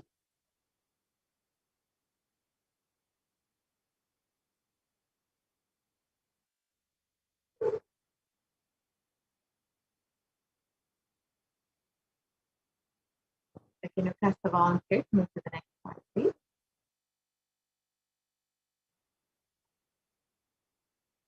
Yes. So on the 18th of June 2021, they revealed, still you are not realizing the power of my words. When I say Corona is very much out there, with the support of decision makers, rulers, people who are supposed to protect all of you, due to their irresponsibility, it is there. I think go back to the previous slide, please.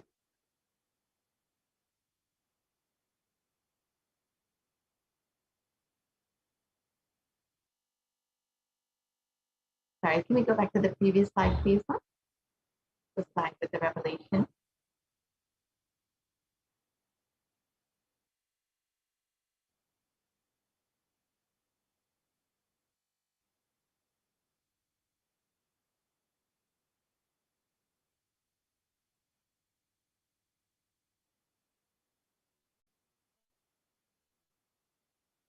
They revealed, still you are not realizing the power of my words. When I say Corona is very much out there, with the support of decision makers, rulers, people who are supposed to protect all of you, due to their irresponsibility, it's there, getting more strengthened. it is becoming more and more stronger and outperforms all other diseases which are waiting in human bodies. Because corona has made the immunity strength weak in human bodies have lost the strength of immune power. All the multi-layer after effects and side effects of the pralaya in political situations, economic situations, social situations, mental situations at every level cannot be described. Wait, this year, focus on keeping yourself alive.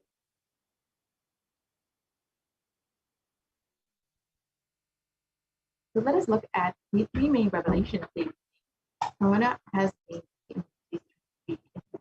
let us understand.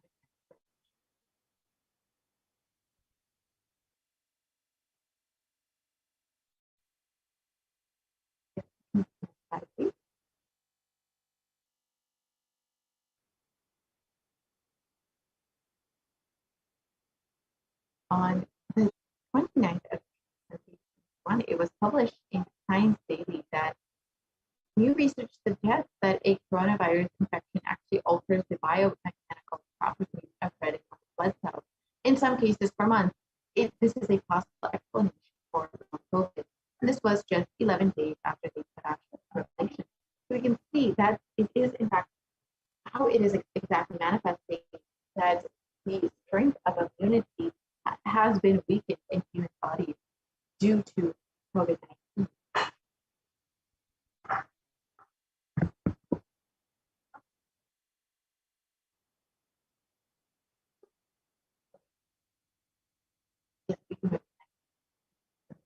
And the article continues on. Sorry. The article continues on that COVID-19 significantly changes the size and stiffness of red and white blood cells, sometimes over months. And these results may help to explain why some people affected continue to complain of symptoms long after the initial infection of COVID-19. And this is what is considered as long COVID. So we can see that literally our immune strength is being affected by COVID-19 and how our immune response and how it is actually being affected because of the changes, the biomechanical changes within our blood.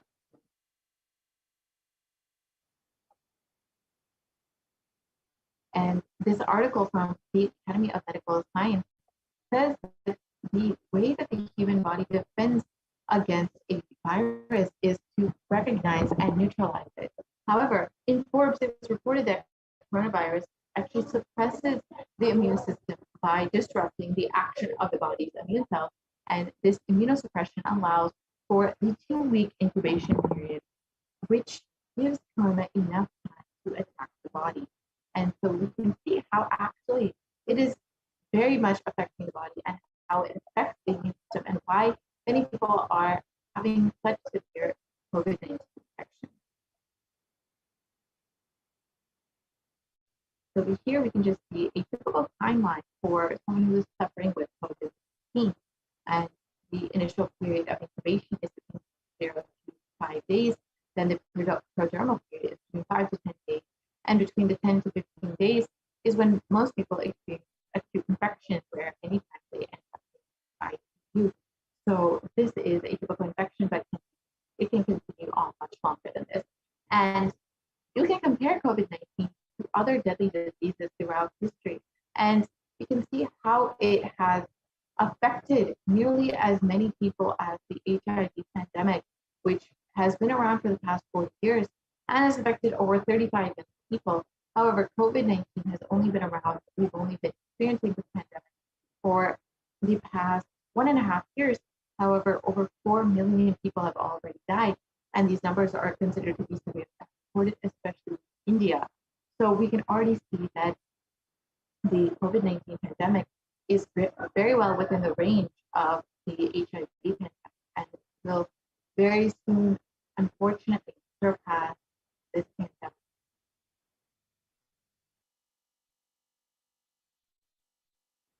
And further studies have been done by the University of Oxford, and they found that the cells are profoundly impaired after recovering from COVID-19.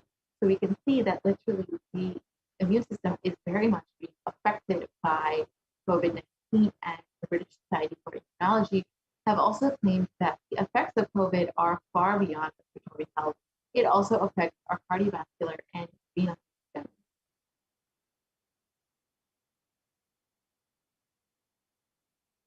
And in research published, it has stated that exposure to the disease COVID-19 causes symptoms in multiple organ systems across the body and is not limited to the lungs and respiratory system as was originally thought.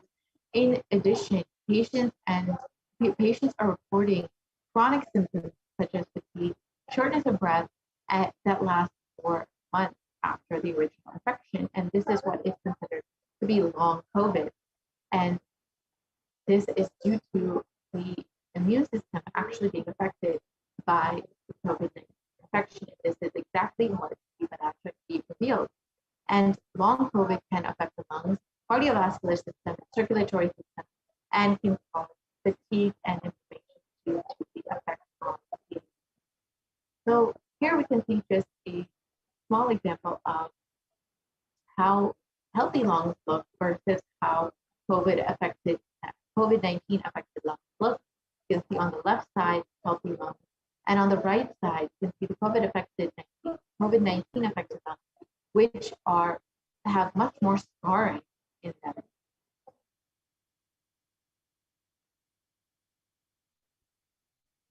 And CDC has reported that even after contracting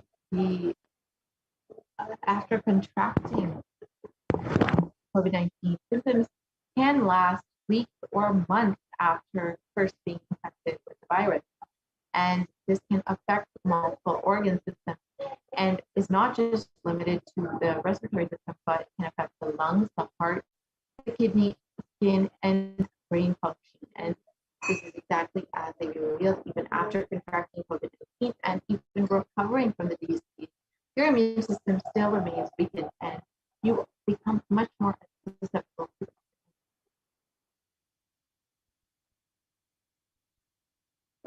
Let us look at the second revelation by David Paramashivam. After the immunity strength is weakened due to COVID-19, all other diseases are waiting to attack the human body. So let us understand.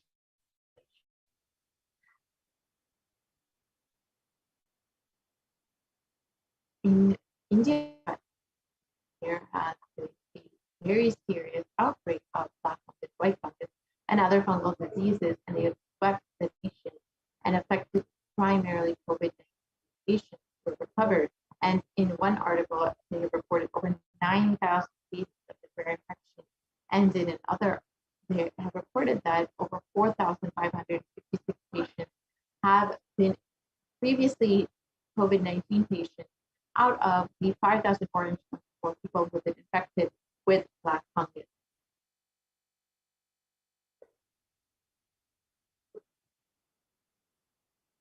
And here are just some photos of people who have been infected with both black fungus and COVID-19. The last revelation we'll understand is how it is COVID-19 is becoming more and more strong in form. Already, many of us know that there have been variants of coronavirus that have been seriously causing much concern all over the world. And many of us have already heard about the Brazil variant, the South African variant, the UK variant, and the Delta variant out of India.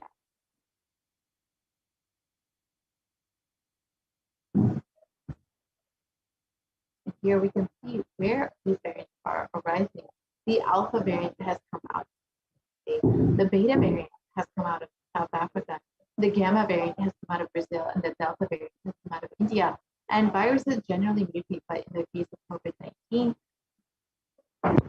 we have seen that they have become much more dominant, and we have seen why COVID-19 has been revealed is becoming more and more strong in form.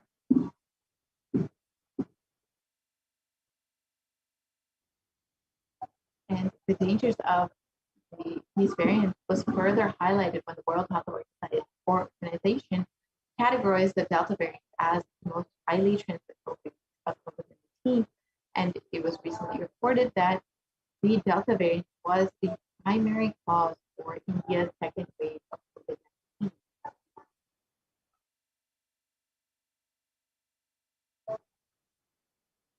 And here we can see in the small infographic the comparison of the four variants and how many countries they have been affecting.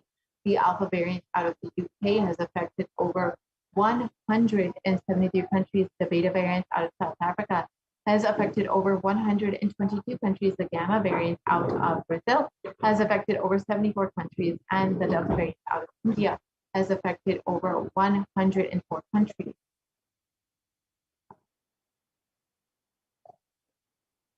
And other variants of coronavirus have also recently been emerging, and studies have suggested that it is around that the Delta variant is around 60% more transmissible than the Alpha variant, which was already more contagious than the original strain that came out of China. And secondary attack rates have been known to be between 51 to 67% higher than that of the Alpha variant. And with regards to the Delta variant, you can see already how much the world is being affected by the variants that have been arising out of different places. And the Supreme Court of Newsom has already revealed that there will be other variants arising, including the Delta Plus variant and the Lambda variant, which will be affecting India very severely in the coming months. Let us listen to the Viparashakti's revelations on the 14th of April, 2021.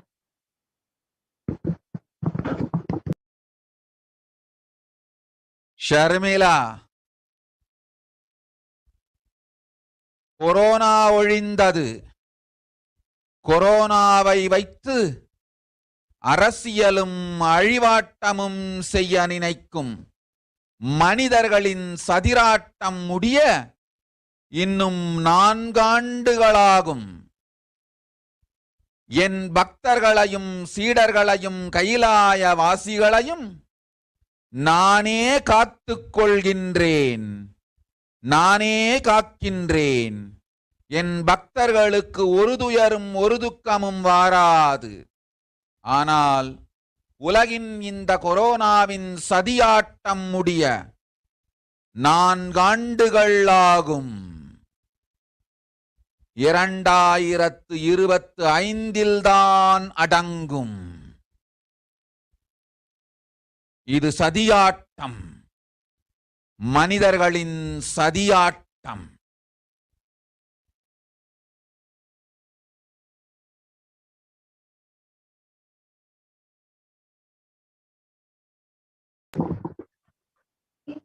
So let us understand Devi Parashakti's revelations in English.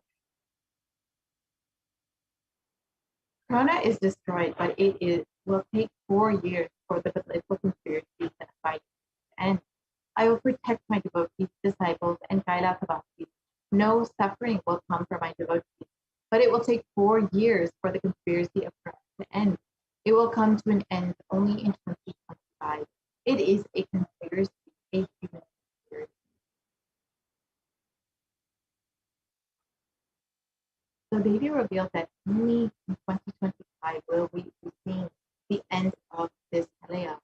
So we can see that the article has already shown that there will be several more waves of COVID-19 in India, and it is predicted that the third wave of COVID-19 will be peaking between October and November. And Devi reveals that actually in the Puratasi month, we will see the beginning of the third wave, Puratasi month between August and September.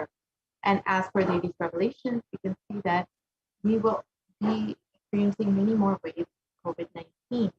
So with all of these variants and all of the waves of COVID-19 coming up, how can we protect ourselves during this time? Where can we turn to the solution?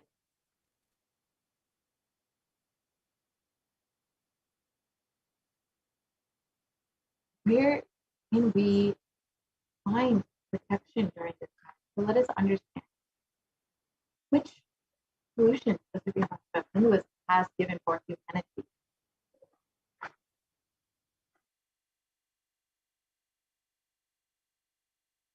Kailasa is the only place that is safe right now. And the Supreme Concept of Hinduism is the only hope.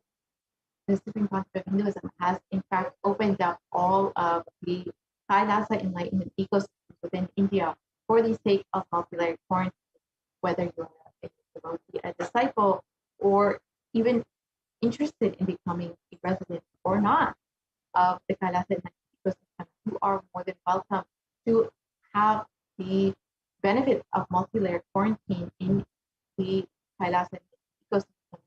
Every Kailasa has been opened up for the sake of quarantine. And if you would like to protect yourself and your family, you are more than welcome to sign up today at kailasa.org/Kailasa Care. And as Devi and as the Supreme Court continuously have been reiterating, the only priority for this year is to keep yourself alive. Do protect yourself. Do take heed to Devi's words and the Supreme Court use of regulation. You can sign up today and experience the multi-layered quarantine and the protection of the Supreme Court.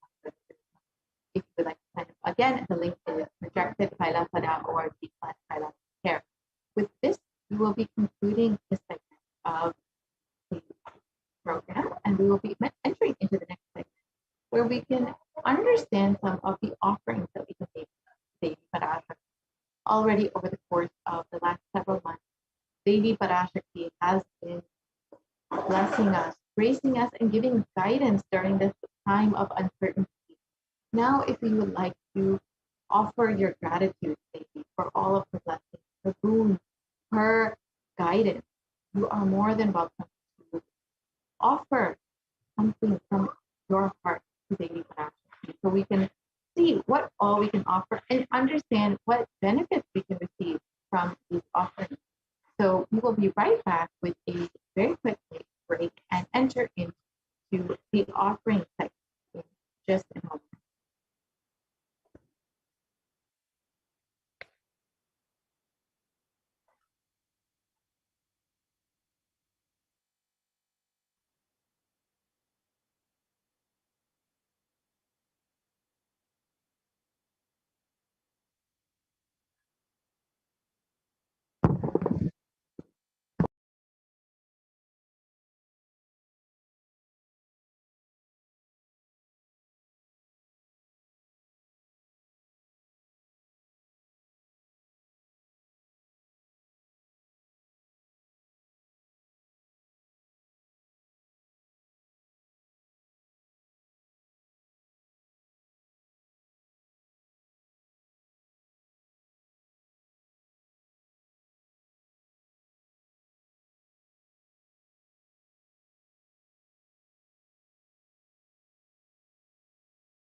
Nithyanandam, and welcome back to all of the viewers after that very quick break. Let us now proceed into the next segment of today's program.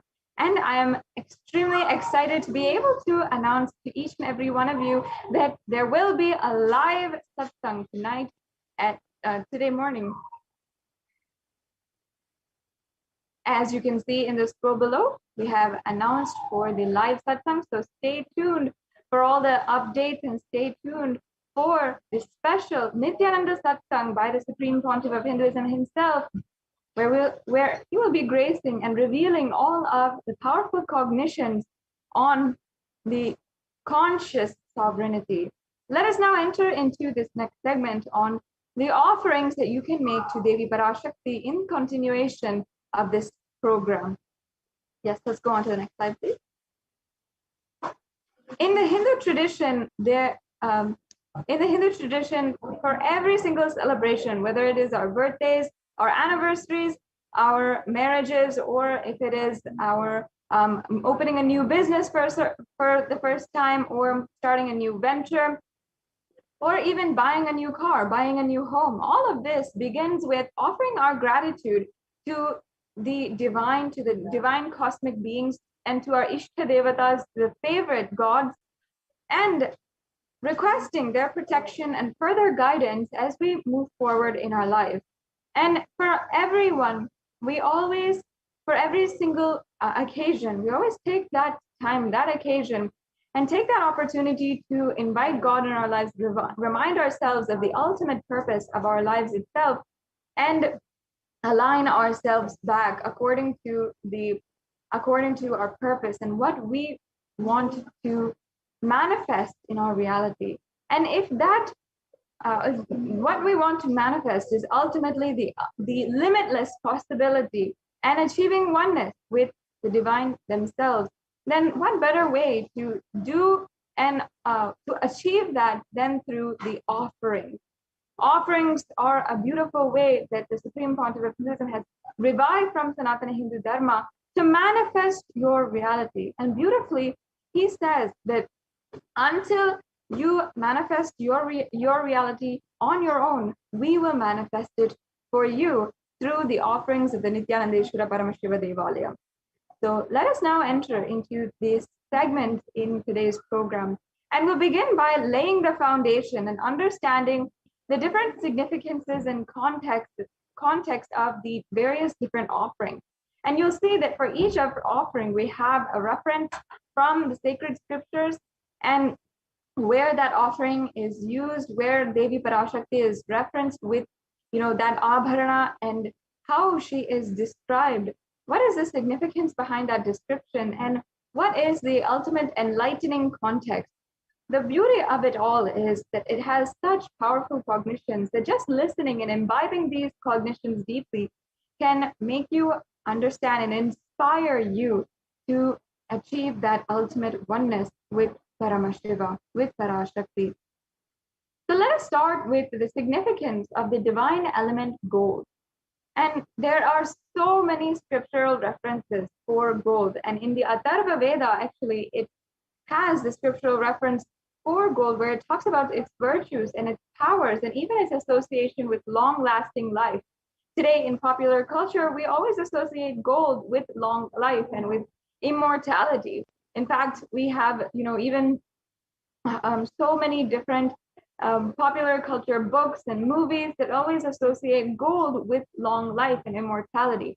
But there is a sacred and deeper component of what we are portraying today. In fact, in Sanatana Hindu Dharma, gold is present in all of the various scriptures, the Agamas, the Vedas, the Shrutis, Smritis, and the Itihasas and Puranas. In all the Hindu scriptures, it is abundantly displayed in the most auspicious and purest metal, which purifies our being. To the Hindu civilization, everything was built in gold and exchanged in gold, and even ritual fees were offered in gold bricks. When one was to be saved from life-threatening illnesses, gold was offered as a ritual fee. And gold was in abundance and used for weighing equivalent amounts of commodities, including cows. And kingdoms were built in huge doors of gold, and streets would have huge columns and huge archways made of gold. And even the horses and cows that lived in the civilization in coexistence were also adorned in gold. And the Hindu civilization thrived on the banks of rivers of gold. The Indus River was called the Hiranyamaya, the river of gold in the Rig Veda, as it's referenced in this chapter. And then the river Saraswati was also called the Hiranyavartani in the Atharva Veda. And gold is the supreme element for offering gifts to the ones you love and revere. And many of us, of course, know and recognize this. If we're talking about our significant others, when it comes around to Valentine's Day, for Mother's Day, for Father's Day, for their birthdays or their marriage anniversaries, whenever we want to offer a gift, we offer gifts in gold to place more value in that relationship. And it's always notable and significant when we give them a gift in gold, like a gold watch, or gold earrings, gold jewelry. That is always highly valuable when we give that in as a gift. And there's so much more as well that goes behind that because of the sacred significance of the offering of gold. And because the ancient Vedic rishis had understood the use of the element gold, they have so many more significances behind it. And that's why gold is literally used in all of the different aspects. The temples are constructed and paved in gold. Deities are made in gold and decked and adorned in gold because it preserves the enlightenment energy for thousands of years, and it literally lasts forever. Yes, so let us now enter into the offerings, the various array of offerings that we have available for you today to offer. And once again, a reminder to all of the viewers that we have a live satsang today, and an exciting news for each and every one of you, that you should make sure that every single one of your family members, your friends, everyone whom you know is joining in right now. So I invite each and every one of you to share this program link and let us spread the news that there will be live satsang today by the Supreme Pontiff of Hinduism. The next slide, please. Yes, so let us now enter into this first offering, the Sahasranama Swaranakasu. And this is an ode and tribute to Devi Parashakti, who is referred as Nama Parayana Prita, she who likes the repetition of her various names. This is from the Lalita Sahasranamam, verse 731. And the beautiful significance in the Sahasranamam is actually very well known and understood in Sanatana Hindu Dharma. It is a recognized practice for attaining more peace, for having so many beautiful positive thought currents inside of you. And the truth of the matter is that whatever we cherish inside of our inner space, whatever vibrations are being cherished inside of our inner space, that is what we manifest into reality. If we continuously are cherishing suffering and cherishing negative thought patterns in our life, then we will manifest that in some way, just even if we do not want it consciously, somehow, some way, you'll see it manifest into your reality. However, in the same way, using the same logic, if you cherish the positive thought currents, the positive vibrations, and the sacred names and chants of Devi Parashakti, that will be 10,000-fold more effective. Manifest your reality as you want it, exactly and consciously. So exactly using that science, this is the offering of the 1008 names of Devi Parashakti. And it's a very special and unique archana offered to the Mahameru of Devi Parashakti. You can offer a gold coin to Devi Parashakti to manifest any dimension or attribute of Devi Parashakti that you always wanted to imbibe within you. All of the Ananta Kalyana Gunas will manifest for you. So yes, the next offering is the Mukta Anguti, the finger ring with a pearl. And this offering is referenced from the Meenakshi Pancharatnam, where Devi Meenakshi is described as Mukta Harana, or wearing a crown which has garlands of pearls. So the pearl actually represents compassion in the Vedic tradition. Let me now chant this beautiful verse from the Meenakshi Pancharatam. मुक्ताहारणलसत्किरीटरुचिरां पूर्णेन्दुवक्त्रप्रभां शिञ्झन्नूपुरिकिङ्किणीमणिधरां पद्मप्रभाभासुरां सर्वाभीतफलप्रदां गिरिसुतां वाणीरमासेवितां मीनाक्षीं प्रणतोऽस्मि सन्ततमहं कारुण्यवारां निधिम्.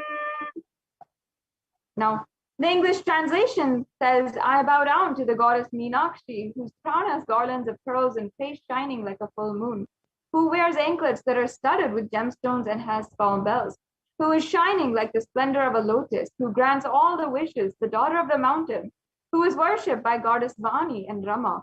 I remain ever bowing to the goddess Meenakshi, the ocean of compassion.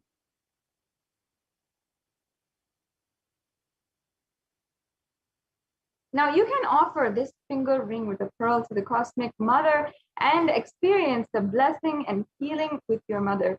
And the significance here is that actually Devi Meenakshi is the very sovereign queen who ruled all the 56 deshas, all the nations, and brought it under one rule. And this was the highest ambition, and therefore she manifested literally Kailasa on planet Earth. And through her compassion for humanity, she brought the next breakthrough for the whole humanity at this period of time. So the finger ring with a pearl being a symbol of compassion, you can offer this to Devi Meenakshi, the incarnation of Devi Parashakti, and be granted with all of her compassion and bestowed with all of her blessings. Yes. Let's now go to the next slide. Yes. So this next offering is the golden lotus, and here we have the verse from the Kamikagama, as you can see. Here it says all the kalasas should be wound around with suitable thread and covered with new cloth, and they should be adorned with lotus flower made of gold.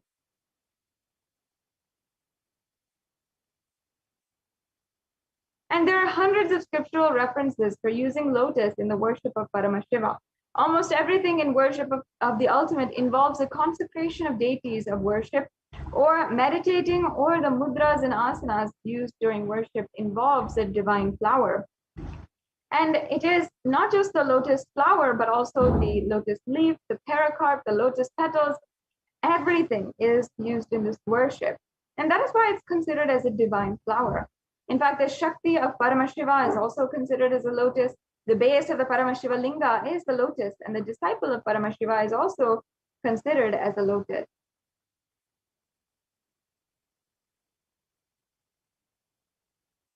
And you can offer this golden lotus in any size you wish to express your gratitude and do the tyaga, express your gratitude for the tyaga, the sacrifice of the divine cosmic mother. The next slide, please. And the next offering, as you can see here, is the Swarna Metti, the golden toe ring.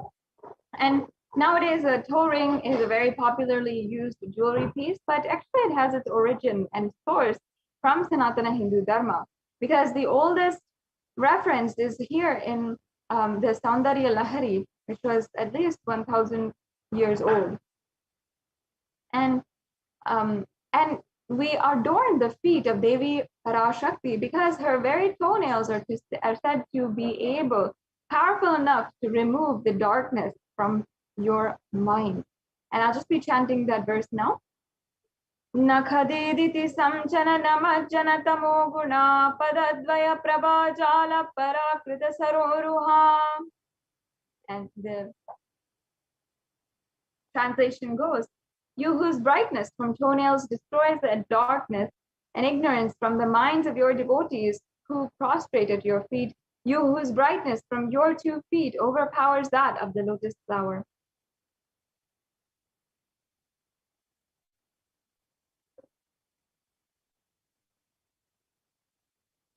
Yes, and you can offer the toe ring to Devi, adorning her sacred feet, to be in the constant gratitude for receiving her blessings, even in the most difficult aspects of our life. The next offering we have available for each and every one of you is the Swarna Mangtika, the golden hairline jewelry. And once again, this piece of jewelry has its source in Sanatana Hindu Dharma, where it literally decorates the forehead and the head, which is entirely covering the and holding the fully bloomed, enlightened 1,000-petaled lotus, or the Sahasrara Chakra. It is told that when we become enlightened, that Sahasrara Chakra is flowering and becoming bloom. And here in the verse of the Saundarya Lahari, it says that Devi Parashakti is literally Shuddha Sarabi Varshini, meaning she who makes the nectar flow in all our nerves from the Sahasrara, she who gives a very pleasant experience of the ultimate. And this is the Mangtika that represents the nectar flowing from the Sahasrara Chakra, which is fully opened. So that once again, the Sahasrara Chakra is the chakra at the crown of the head. And once that is open, that is represented by the Mantika, the nectar, which is overflowing from that fully bloomed flower, is represented by the Mantika, and the golden jewelry, which is going from the crown of the head to the forehead, sometimes even all across the forehead. It's such a beautiful piece of jewelry and with a very sacred context as well. So this is another piece of very precious jewelry that you can offer at the feet of Devi Parashakti. You can offer this Mantika to Devi and receive the blessings of achieving the blissful state of overflowing gratitude and complete completion.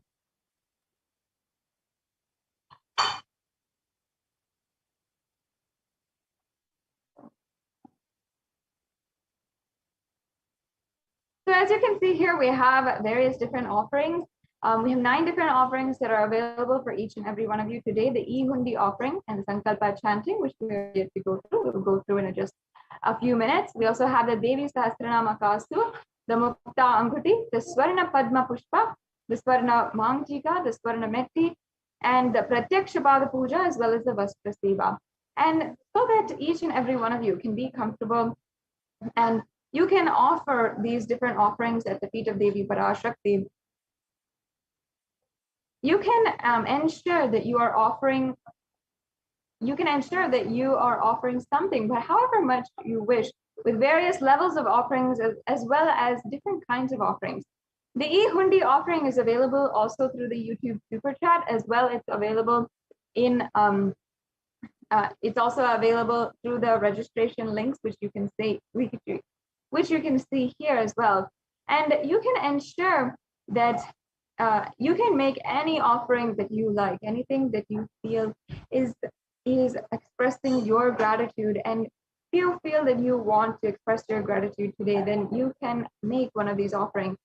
The E-Hundi offering is an offering that you can make, and it is basically any kind of offering, any amount that you would like to make at the feet of Devi Parashakti. And this is a ode and tribute to Devi Parashakti, who is known as Bhakti Priya, the one who is the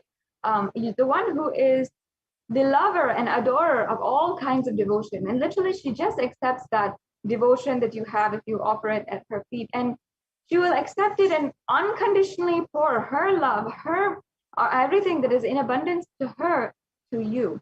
And she'll do that without asking for anything or without even having any kind of vested interest. So you will see how that manifests in your life. You can offer this this E-Hundi offering, and it's available for you to do through the YouTube Super Chat. Many of you are joining in through the YouTube Super Chat. And you will be able to see in just a few minutes how you can offer that as well. And there's a beautiful verse describing Devi Parashakti from the Lalita Sahasranamam. Yes, we'll go through the links now as well. And there's a beautiful verse where it describes Devi Parashakti as Bhakti Priya, Bhakti Ghamya, Bhakti Vashya, and Bhayapaha, meaning she is the one who accepts all the different types of emotion, and she is the lover of true devotion, and she will literally take away all the different types of fear that you have in your life. So it's a very powerful statement that is being made here. And as you can see now, there's a 3-stage process for making a payment today. And you might be in any one of these stages, and there's no pressure, obviously, for you to go to the next stage. You can make these as long as you are comfortable and you're offering out of your complete gratitude. There are so many thousands of people out there who have had Devi Parashakti's blessings in their life and who have asked a question, have received Devi Parashakti's blessings, and are literally yearning and seeking for some way in order to offer their gratitude. And as you can see here, once you go to the payment link, you can select an offering and then add that to your cart. And once you're ready for a payment, then you can go to review your cart and proceed to checkout. And then once you proceed to checkout, then you can fill out your payment details. And as you can see, you can pay with the various different types of credit cards and debit cards. You'll fill out your billing details and then you will submit your payment, as you can see. And then after you submit your payment, you have to make sure that you're filling out the Sankalpa 2021 form. And this is a mandatory form that is required for anyone who is it's required for anyone who has already made the payment in order to make sure and ensure that your names are chanted during the puja, during the Sankalpa. And the Sankalpa, as I mentioned before, is a very powerful offering in itself, where your name is chanted during the mantra and during the offerings to Devi Parashakti. So as you can see here, it's a very simple form, and you can just fill out your names, your information, and you'll be ready to go.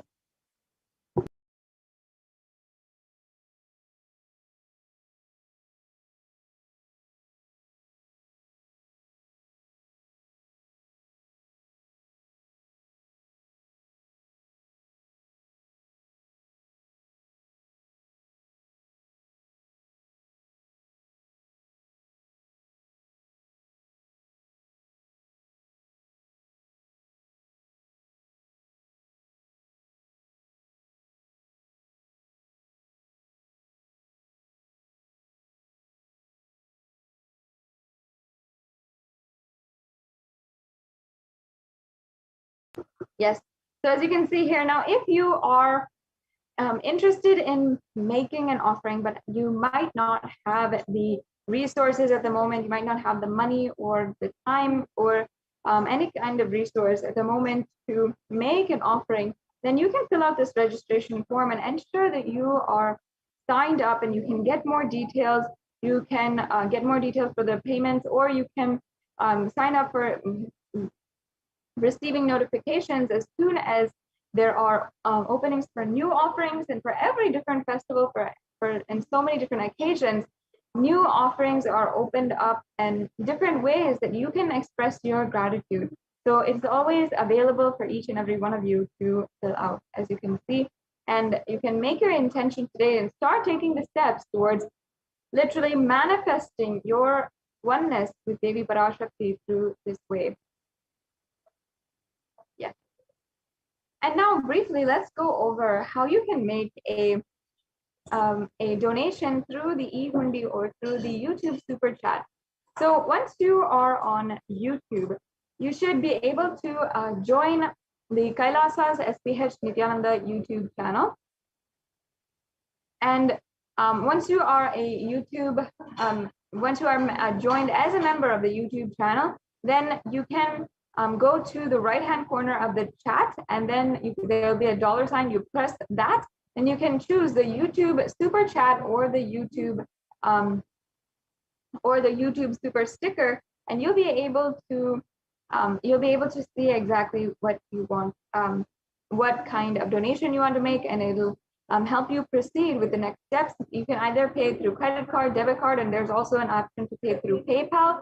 So if that is an option for you and that's more easier for you, then this is the way to go to make an offering today. So yes, now we are starting the live satsang, and we're going to be preparing for the live satsang, which is happening in just a few hours. And I'm sure many of you are tuning in right now and eagerly awaiting the presence of the Supreme Pontiff of Hinduism. Let's briefly go over the different questions you can ask. And during this time, during the live satsang, you can ask questions directly to the Supreme Pontiff of Hinduism, and out of his grace, compassion, he might just answer you directly during the live satsang. So we can go back to the previous slide. Let's start with YouTube. And as I was saying, the chat is open to anyone who is a member of the YouTube channel. So you can go to Kailasa's HDH Nithyananda YouTube channel, as you can see here, and go to the official YouTube channel and join as a member. There's just a few step process to join as a member of the YouTube channel, and then you can ask any kind of question in the comments section. So as you can see, you can ask your questions there, and it'll be scrolling through. Many people will be commenting. You don't need to ask your question more than once, and you can always ensure that you're asking your question out of complete sincerity for the further and guidance for your spiritual journey. I know many of you have questions about conscious sovereignty, how to manifest it in your life. What are the different ways, and maybe perhaps some of the obstacles that you are finding? You can ask your questions in the comments section, and yes, you can ask your questions in the comment section, and you can also ask for prayers and requests for the blessings of the Supreme Pontiff of Hinduism during this time as well. Yes, let's go on to the next slide. The next option that we have here is the Facebook page. So make sure that you are liking and following Kailasa's HDH Nithyananda Paramashivam Facebook page. This is the official Facebook page of the Supreme Pontiff of Hinduism. And you can go here and make sure that you never miss an announcement for the live satsang. Like right now, we just announced it. And make sure that you don't miss the live satsang. We will be continuously giving updates. And as soon as it is live, as soon as it is announced, there will always be a post that is given out. And so to ensure that you don't miss it, and even if you do miss it, in any case, perhaps you're commuting or you are at work or whatever it is, you can always go back and watch the satsang or the darshan again. So make sure that you're liking and following.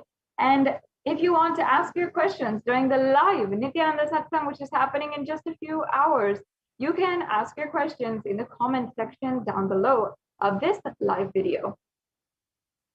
Yes, the next slide. Let's go on to Twitter. Many of us are spending our time on Twitter, so you can go ahead and follow at Sri Nithyananda, which is the official handle of the Supreme Pontiff of Hinduism on Twitter, and ask your questions by hitting reply to the live feed on Twitter using the hashtag #AskTheAvatar.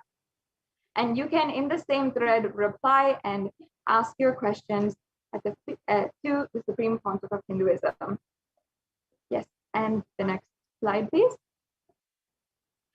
We also have the official handle on Instagram, so you can ask your questions in the comment section in the Instagram post, and ensure that you are following Sri Nithyananda on Instagram. That's the official handle of the Supreme Pontiff of Hinduism. And ask your questions in the comment section of the post for this live satsang. The next slide, please. Finally, you might not be social media savvy, or you might not have any social media presence right now. So you can ask your questions through WhatsApp. So there is a WhatsApp widget on kailasa.org. You can connect with us on WhatsApp, and your questions will be relayed to Devi Parashakti herself during the Devi Bhava Samadhi Darshan.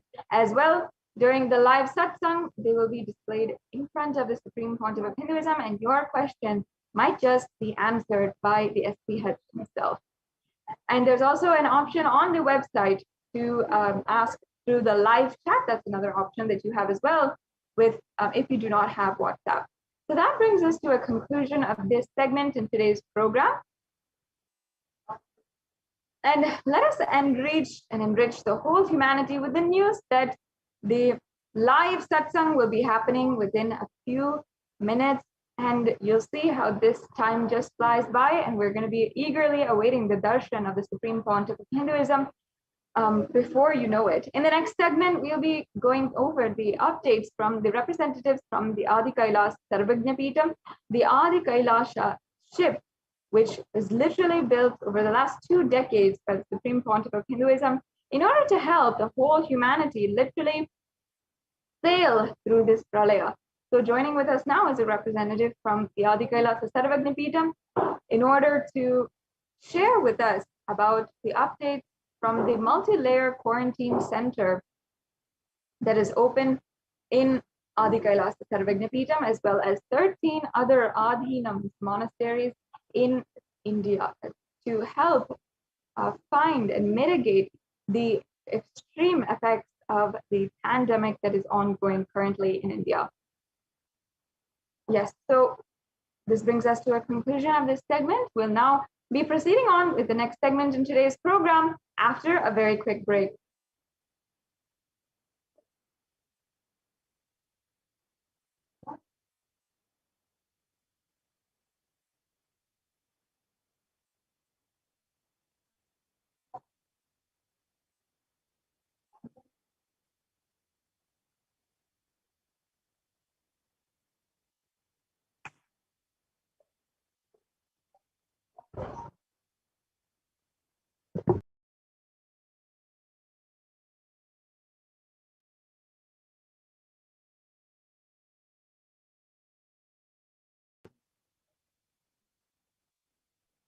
Yes, sorry for that technical glitch. We'll now be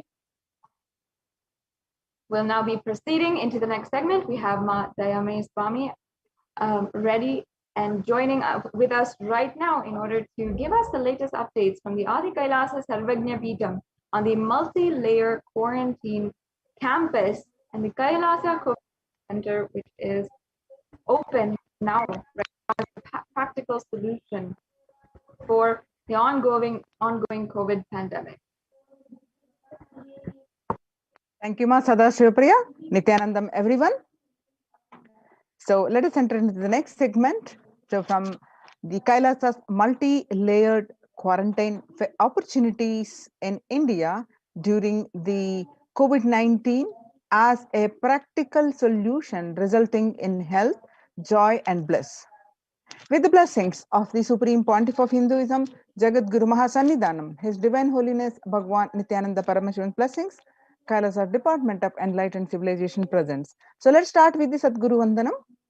Nithyanandam Paramasugadam Kevalam Jnanamurtim Dvandvatitam Gagana Sadrusham Tattvamasya Dilaksham Ekam Nityam Vimalamachalam Sarvadi Sakshibhutam Bhavatitam Trigunarahitam Sadgurum Tam Namami.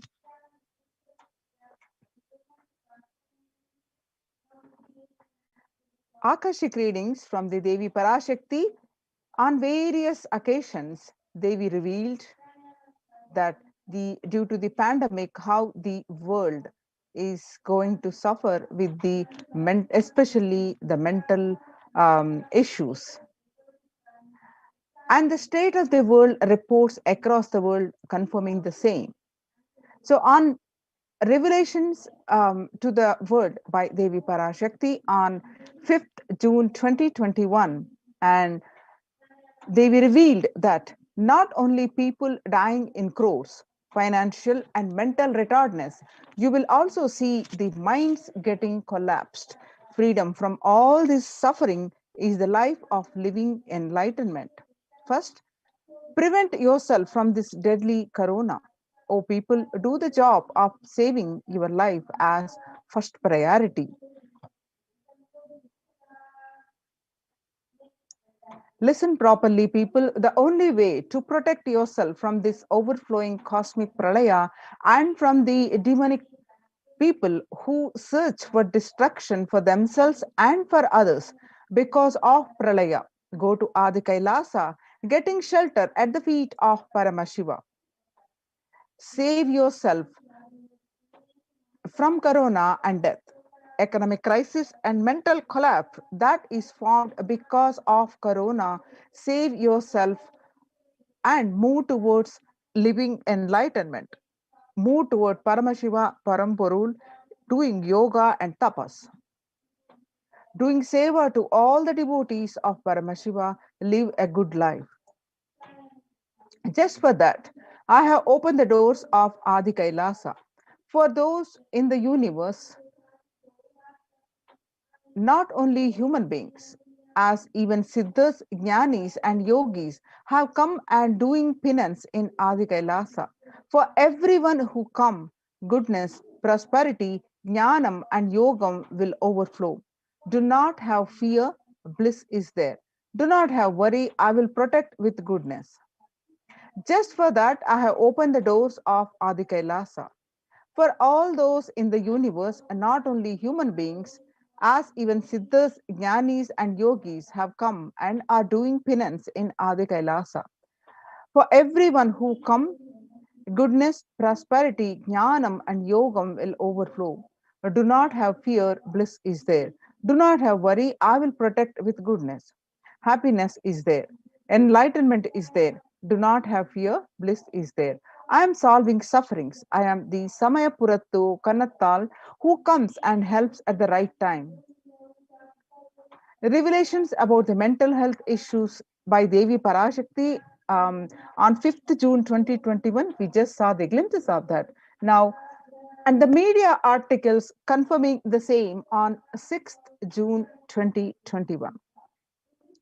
The psychiatric symptoms like depression, anxiety exhibited by the COVID-19 patients, according to a new study, neurological symptoms like depression and anxiety are also showing to be the common in those who have contracted COVID-19, even in more mild cases.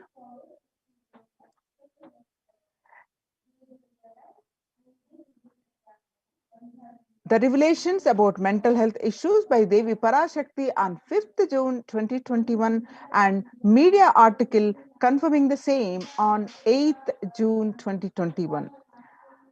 The impact of COVID-19 on the mental health of US college students, BMC Psychology published online on 2021 June 8th. Its results indicate that on students closer to graduating facing increased levels in anxiety about 60.8% and feeling of loneliness about 54.1% and depression of 59.8%. Many reported worries for health of loved ones most impacted their mental health status about 20%, and the need to take care of family most affected current and future plans 31.8%. Almost one half of students took to exercising and other measures. Revelations about the mental health issues by the Devi Parashakti on 5th June 2021 and the researchers confirming the same on 10th June 2021. The rates of anxiety and depression among college students continue to soar, researchers say. Researchers at the Dartmouth College, who have tracked the moods and behaviors of about 200 college students for 4 years, say the stress levels are at their highest. The research by the Lauren Lumpkin revealed on June 10, 2021. The Dartmouth College students began tracking 217 students when they entered the school as freshmen in 2017 in the hopes of understanding how they behave, and they have seen students' stress levels rise and fall, usually in tandem with midterm and final exams. But since the onset of the coronavirus pandemic, the rates of depression and anxiety have soared and have showed no signs of coming down, said the Andrew Campbell, a researcher and computer science professor. The Psychology Today published that coronavirus, the psychological trauma and PTSD event. Much has been said about the mental health crisis that is occurring related to the coronavirus pandemic. Much of this information has focused on the all consuming anxiety, panic, and fear that many are experiencing. While this is important and needs to be at the forefront of discussions, something that has not been discussed in the psychology traumatic nature of what our nation and our world and is experiencing. The increased prevalence of post traumatic stress disorder is expected to emerge as the primary factor driving the growth of the global post traumatic stress disorder PTSD therapeutics market. Over the period of assessment revealed that global post-traumatic stress disorder, that is PTSD therapeutic market, which what used to be in as the 2099, what it used to be, and the how much $1 billion used to be, and it's going to be 11% increase in 2027.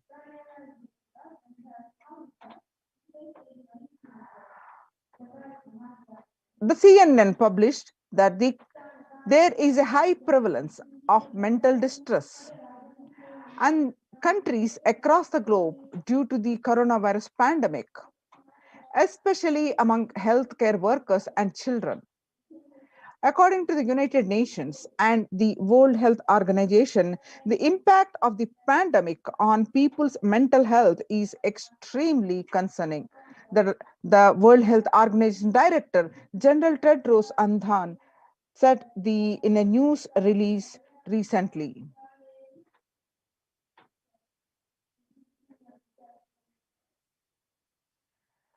The news articles continue revealed more on the mental health of public, that it is now crystal clear that mental health needs must be treated as a core element of our response to and recovery from the COVID-19 pandemic, Tedros said. Yoga improves mental, spiritual, and physical health. People who practice yoga experience less anxiety, less depression, and fewer symptoms of post traumatic stress disorder. Yoga also improves well being, including increased gratitude, relatedness, acceptance, centeredness, empowerment, and self esteem, the compassion and self awareness, and hope. Yoga can help us to manage stress and self regulate, an important tool in the current time. We are all equipped with the innate coping of strategies for responding to stress, but sometimes our stress responses can become out of balance. We are living in a world that regularly activates our sympathetic response, that is, our body's way of responding to stress, sometimes called flight or fight. This is balanced by our parasympathetic response, the way our body helps us rest and relax. Yoga can help bring our parasympathetic response back online and allow us to find balance. Activating our parasympathetic response brings us into a more restful space and allows us to find calmness, connection, and compassion. The deep mindful breathing of yoga and meditation stimulates the vagus nerve, which activates the parasympathetic nervous system and supports self regulation and stress management. Yoga can be a valuable tool for self care, especially in challenging times. Yoga is now being used as an empirically based treatment, often in combination with other interventions, with benefits for both physical and mental health. Many clinicians are recommending yoga as it may help support the effectiveness of the traditional treatment approaches. Psychology Today published that when we actively choose a tool of self-care, we better equip ourselves to survive and seek resilience in different circumstances. While it is but one tool, yoga offers the potential for connection and well-being even in those challenging times.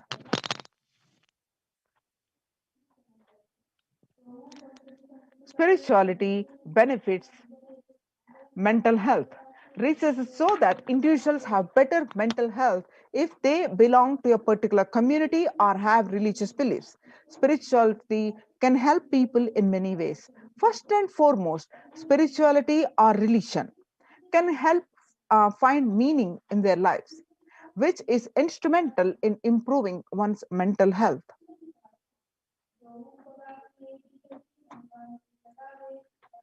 Spirituality can perhaps help you connect with your divine self. In addition to endowing meaning to your life, it has the potential to improve mental, physical, and emotional well being as well. It has been a source of relief and comfort from various challenging issues for thousands of years. Revelations to the world by the Supreme Pontiff of Hinduism, Jagadguru Mahasannidhanam, His Divine Holiness Bhagwan Nithyananda Paramashivam on 22nd May 2021. Paramashiva is very clear. Focus on making your body alive, life alive. Mind is obsessive compulsive reaction. It is nothing but a bunch of unconscious reactions. Do not try to sympathize with the mind. Make your body alive, and that is the only priority for all of you. I am talking to everyone who has a little love and sympathy for me. For all of you, take this as a guru walk and make your body consciously strong. Gym will help you build muscles, make you look very nice in the outside, but only yoga and Ayurvedic lifestyle will make your body conscious.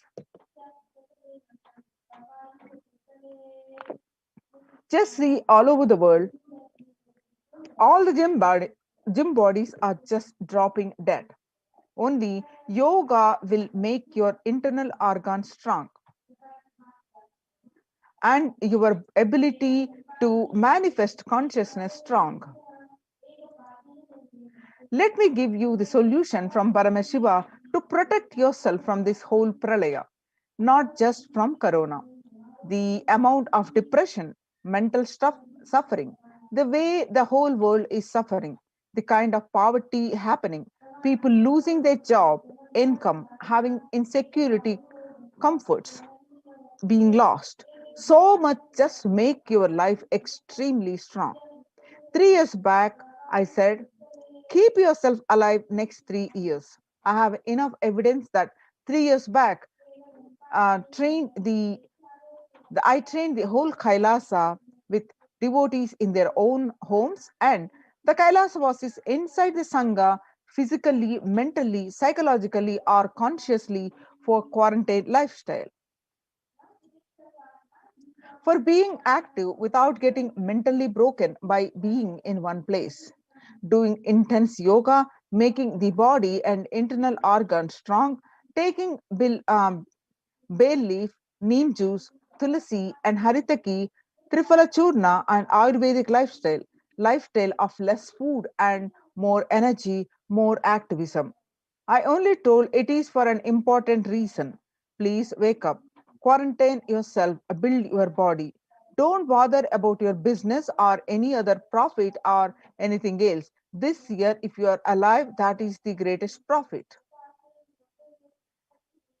Now, all the efforts of the Supreme Pontiff of Hinduism to um, combat the COVID-19 and how he prepared the Adinavasis, how he prepared all the ecosystems of Kailasa and successfully implemented the multi-layer quarantine, and a report is recognized by the United Nations. The Kailasa's report on COVID-19 and the multilateralism has been recognized by the United Nations recognizes this. So you can see the screenshot from the Supreme Pontiff of Hinduism's Facebook page. You can see more screenshot from the Supreme Pontiff of Hinduism Facebook page. You can go ahead and click on that link of this article and read the complete article yourself. The report published by the OHCHR about the Kailasa's report has led the world to be as resilient as the least resilient country and person, especially for high contagious COVID-19, which has spread with scale and severity not seen since the Spanish flu. The variants of this virus, such as the B.1.617 Delta Epsilon Gamma, continue to threaten even those vaccinated. Secondary diseases such as black fungus are targeting COVID patients and killing almost 1 in 2% in such cases. Human life is precious and important than all economic principles or systems in totally, because all these concepts are legitimate only because of their utility value, which is fundamentally make human life better. At least until this ongoing crisis ends, all the economic policies related to money, banking, fixing prices of commodities, etc., needs to be revised to make sure no human being suffers from hunger or the absence of required medical care. For this purpose, Kailasa has presented a detailed report on effective solution for COVID-19 through multilateralism that was published by the UN. This breaking news, the report we're going to present now, the earlier reports recognized by UN are reports on the rights of the indigenous and women and girls. And the second report, which was published by the UN and recognized by the UN, a report on femicide. Now let us see this breaking news, the report published by the United Nations, the COVID-19 and multilateralism, a report by the Adi Shaivat Minority Tradition, ASMT, Hindu Community Kailas Union in the month of June 2021. The introduction, key factors are globalization of disease has led the world to be only as resilient as the least resilient country and person, especially for highly contagious COVID-19, which has spread with a scale and severity not seen since Spanish flu. The variants of virus such as the B.1.617 Delta and Delta plus Epsilon Gamma continue to threaten even those vaccinated. Secondary diseases such as black fungus are targeting COVID patients and killing most of the patients. Second, distorted policy decisions and conflicting principles can lead to polarizations amongst the nations and within, leading to various extremes, such as the hoarding of vaccines in some places, the wastage of vaccines in others, and an unaddressed shortage of vaccines globally. The pandemic has exposed to fragility of the global system. The disruption of the supply chain is especially worrisome for essential food supplies, which disappropriately, disproportionately affects the already most vulnerable situation. The lockdowns have brought the global economy into crisis, bringing recessions and worsening employment rates. The frequent lockdowns and the ongoing threats of famine, especially in countries where employment is predominantly informal, are exacerbating worries that starvation may cause more suffering than the virus itself. far more from the SDG to zero hunger. The number is now predicted to come close to 1 billion. You can see the supporting articles which were published, which was submitted and published by the United Nations.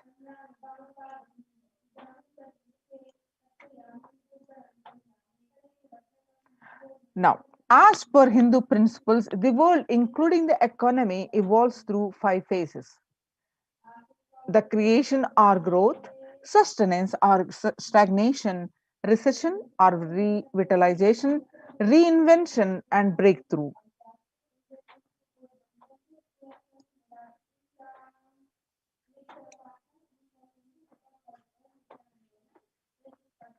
As per Hinduism, conventional economic growth is observed when best practices are applied diligently.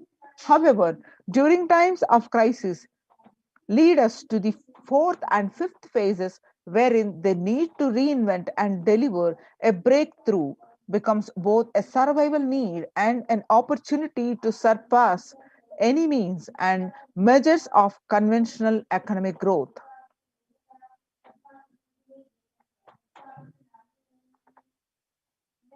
According to the key nations, increased public expenditure during the Great Depression of 1929 improved economy. However, the government never completely gave up trying to balance the budget, which resulted in it never spending enough to bring the economy of recession until the Second World War.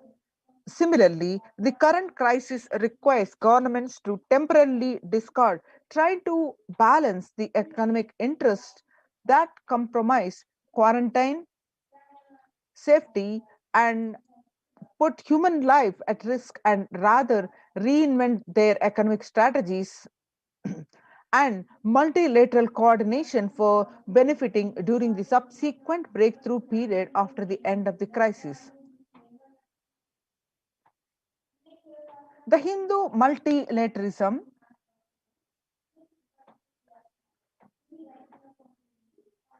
there is an immense inequality in the capacities of the governments, organizations, and people in the two groups. The first one is a health response, and the second one is economic recovery.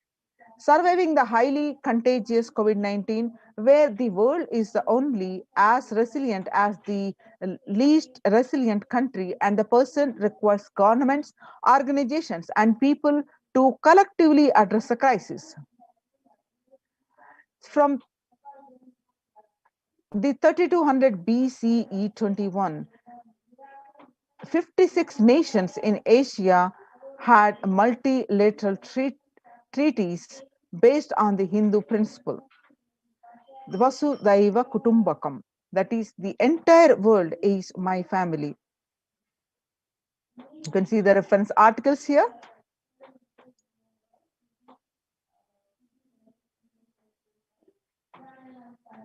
It provides the sustainable community livings with multi-layered quarantine.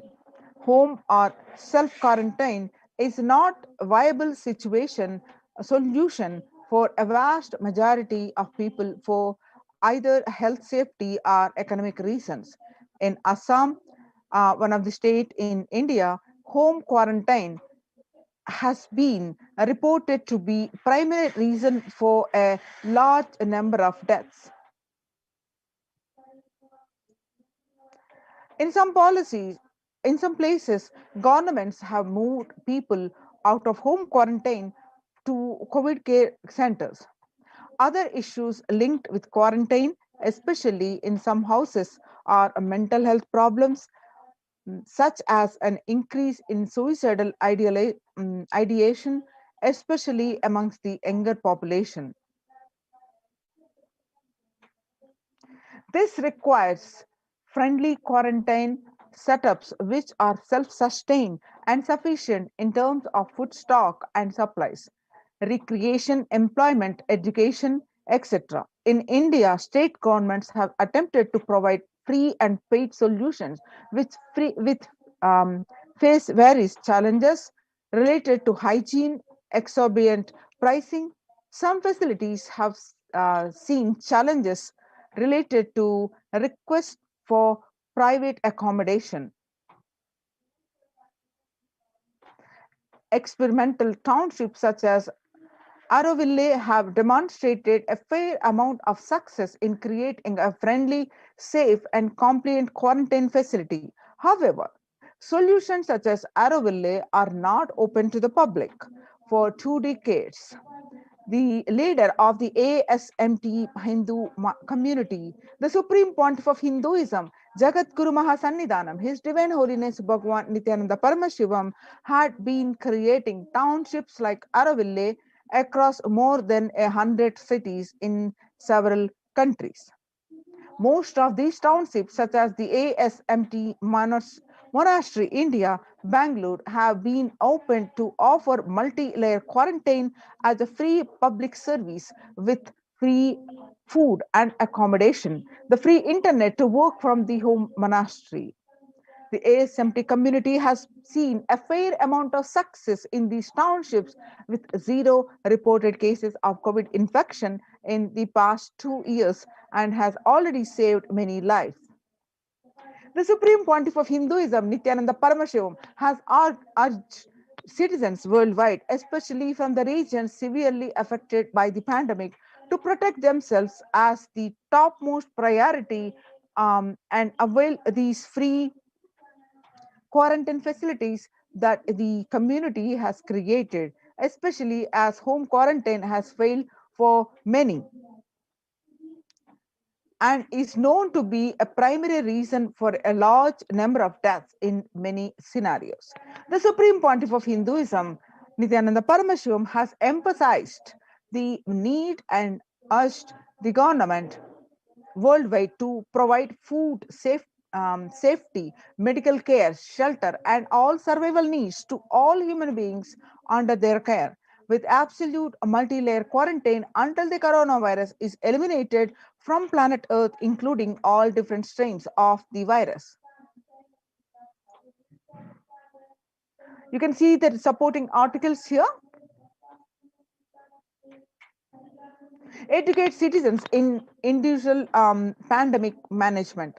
Unlike previous pandemics, the current era provides an active, real-time, and visual information about the facilities, about the fatalities. Underreporting of this data may give false hope and make people reckless. Exaggerations in reporting can also make people reckless and they may feel eventual deaths due to a coronavirus is inevitable.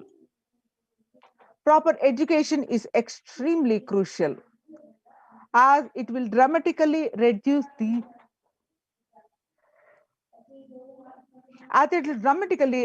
number of deaths and reduce the challenge of death healthcare systems. Alcohol related deaths have hit a high record during this pandemic, and the long post lockdown liquor lines are some extremely worrisome issues regarding which people need to be educated as a top priority. People need to be given confidence in their life and security about their future for them to stop behaving recklessly or fall into depression and commit suicide. Leveraging the best of the different economic systems based on charity, barter, and money.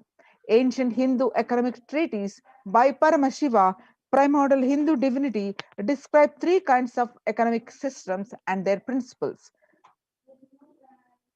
The first one, the for things do not perish by sharing, such as education and knowledge. Paramashiva recommends that no fee be charged. And second, for survival needs such as food and healthcare, barter and charity are recommended. Third, for other infrastructure, all other infrastructure development works, services, and commodities, gold and environmental currency based transactions are allowed.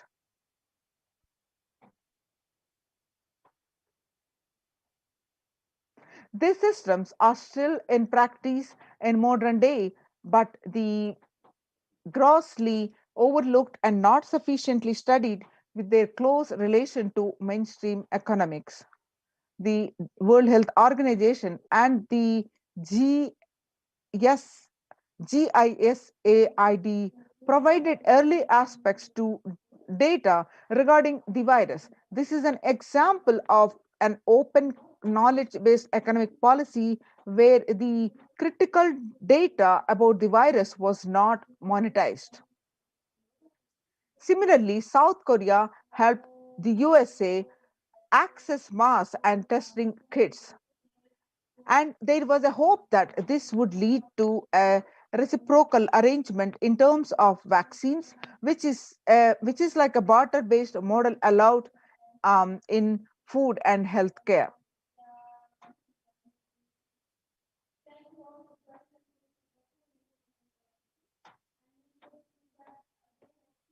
Hindu policies for food security.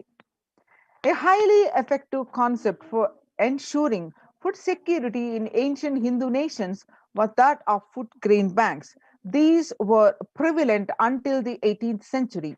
The elderly in villages would start food grain banks with a seed capital of grains collected by the fundraising. If any person met with a crisis such as a crop failure, the food grain bank would lend him grains in exchange for an interest. Compound interest was prohibited in grain banks, which the debtor was expected to return with the principal grain amount during the next harvest.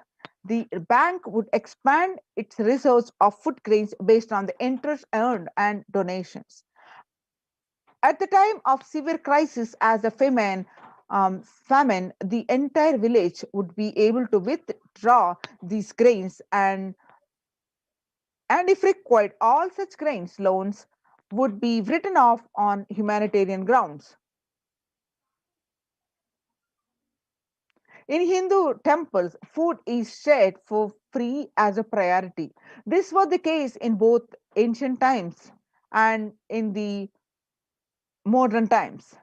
For 27 years, every month, the Hindu ASMT community has served more than 3 million free organic meals in religious gatherings to everyone without discrimination and has served for over 1 billion free meals in total.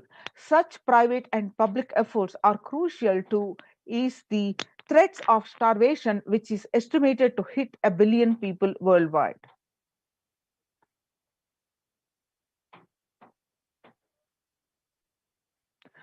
Monitor global health. The crisis requires the governments to take aggressive, proactive measures to monitoring health. The smartphone applications have been used by government that are based on health code health code color systems that categorize individuals into three color groups based on their health status and travel history, and then determine whether they need to be quarantined. You can see the supporting articles as part of the document that was submitted.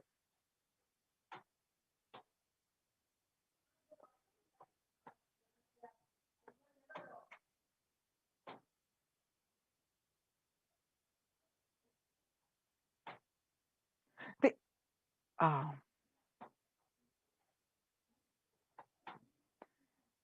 the traditional medicine in Hinduism, nature and planet are respected as the living divine mother energies capable of providing us with all our survival needs, the food, medicines, etc.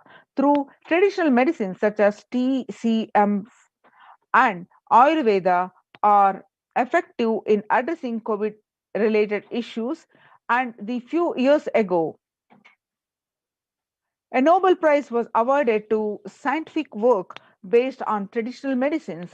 The mainstream Western medicine has chosen to characterize the Ayurveda as a pseudoscience and TCM as unscientific.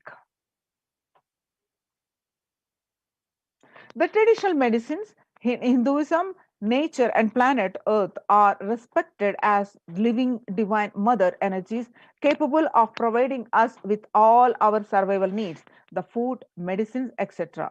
Through traditional medicines such as TCM and Ayurveda are effective in addressing COVID related issues. A few years ago, a Nobel Prize was awarded for scientific work based on traditional medicine in mainstream Western medicine has chosen to characterize Ayurveda as pseudoscience and TCM as unscientific. Such demeaning of traditional medicine systems have led nations to consider taking defensive unilateral decisions to protect with their interest. The outright rejection of traditional medicine is not wise, and such policies should be revisited, especially as these medicinal systems are time tested and have kept people healthy for several generations. Kailas Union recommends governments worldwide provide solutions like Kailasa's Hindu medicinal care, which includes completely free of charge services such as Ayurveda, yoga, Siddha, and Western medicines, and the multi layered quarantine for complementing their ongoing public health efforts.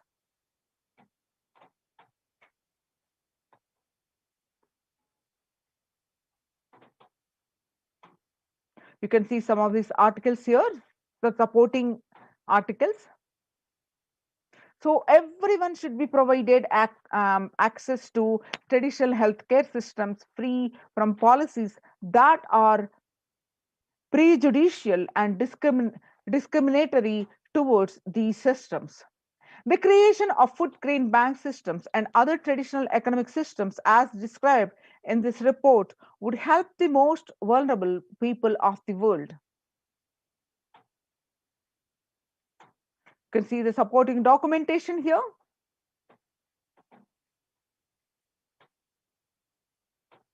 So join now and protection in these production centers. Register now through the link below https://kailasa.org/kailasa care. We'll be right back with you after a short break.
Now let us see the Kailasa's Department of Enlightened Civilization presents the Kailasa's de facto spiritual embassies, COVID care protection centers, which have successfully implemented and running by the Supreme Pontiff of Hinduism, Jagadguru Mahesannidhanam, His Divine Holiness Bhagwan Nithyananda Paramashivam.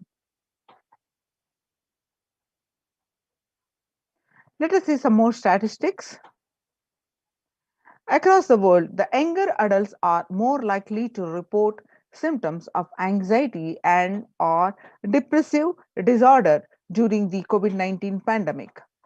The young adults who are ages at 18 to 24 are at the most affected of these anxiety and depressive disorder, which is 56.2%, and the ages 25 to 49, 48.9, and ages 50 to 64 of 39.1%, and ages 65 about 29.3%.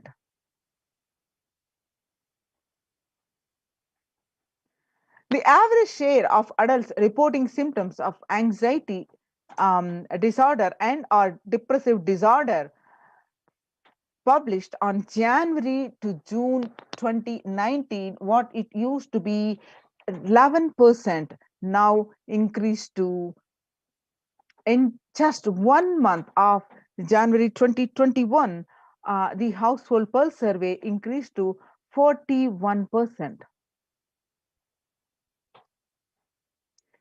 Share of adults reporting symptoms of anxiety and or depressive disorder during the COVID-19 pandemic by age. The ages 18 to 24, 56.2, and ages 25 to 49, 48.9, and adults ages 50 to 64, 39.1%, and adults age 65 plus are 29.3%.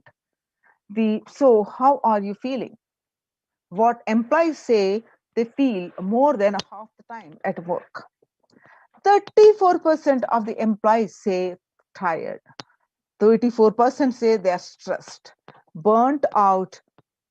27% say they are burnt out, and 22% say discouraged, and 19% say they distracted, and 17% say they are depressed. So COVID-19 is a significant stressor for most Americans. Nearly 8 in 10 say the coronavirus pandemic is a significant source of stress in their life. Nearly 7 in 10, that is 67%, say they have experienced increased stress over the course of the pandemic. 1 in 4 essential workers, that is 25%, diagnosed with the mental health disorder since the start of pandemic. The COVID-19 could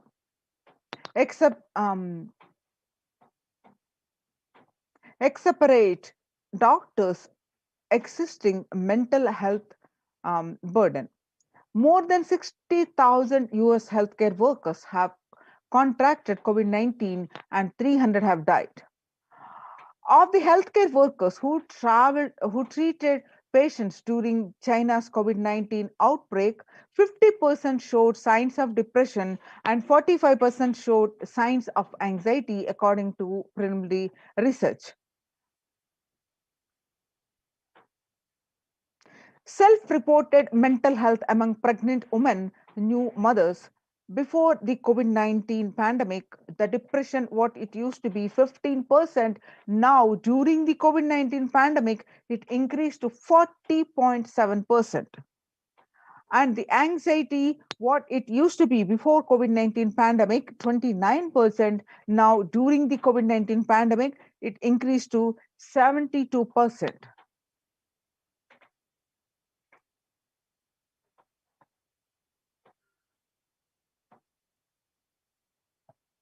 The US cases of depression have tripled during the COVID-19 pandemic. A large study finds a dramatic increase in the number of adults in the United States reporting symptoms of depression during the COVID-19 pandemic. The number of adults experiencing depression in the US have tripled. According to a major study, researchers estimate that more than 1 in 4 US adults now report experiencing experiencing symptoms of depression. Before the pandemic, 8.5 of US adults reported being depressed. That number has risen to 27.8 as the country struggles with COVID-19.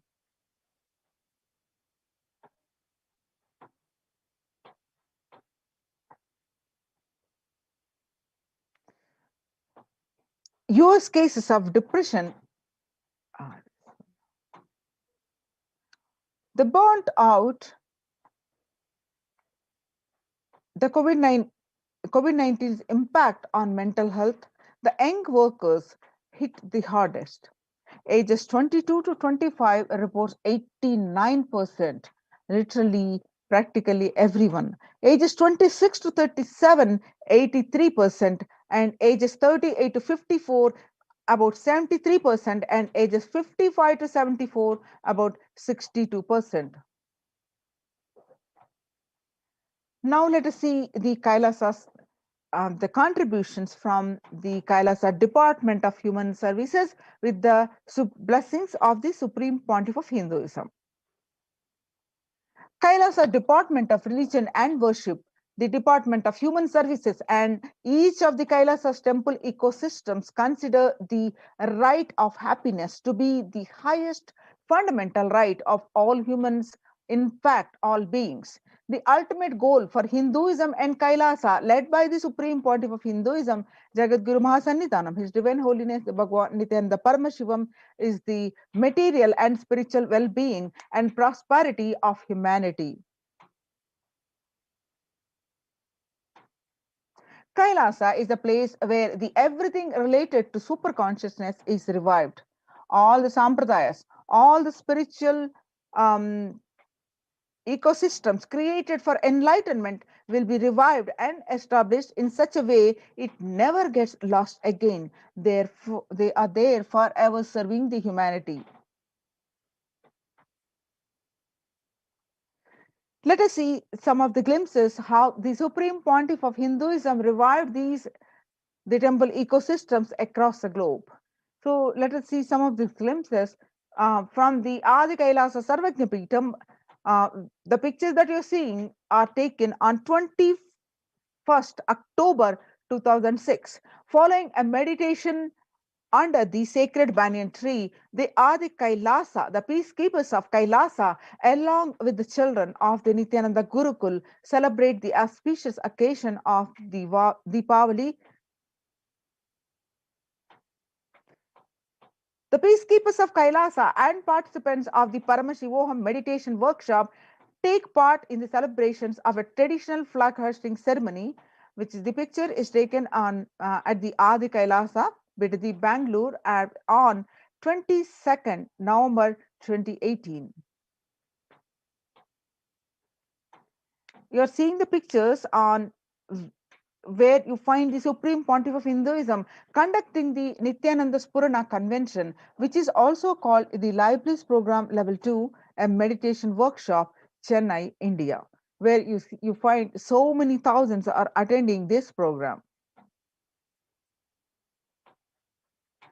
The pictures that you're seeing are from where the Supreme Pontiff of Hinduism conducting the Nithyananda Spurana Convention Libraries Program Level 2 at the St. Peter's Engineering College, Chennai, India. The picture is taken on 17th December 2016, where you find the Supreme Pontiff of Hinduism himself conducting the program, and thousands of devotees are watching this.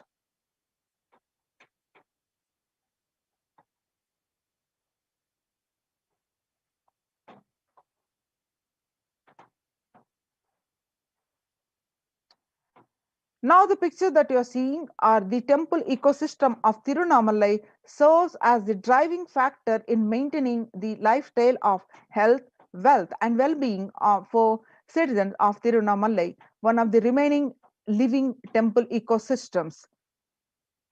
With this picture are taken on 20th December 2011. The pictures that you're seeing are taken at Adi Kailasa Sarvajna Peetham, Bidadi, Bangalore on 31st December 2018. The peacekeepers of Kailasa and participants of Paramashivoham meditation workshop take part in morning meditation and the traditional puja or ritualistic worship.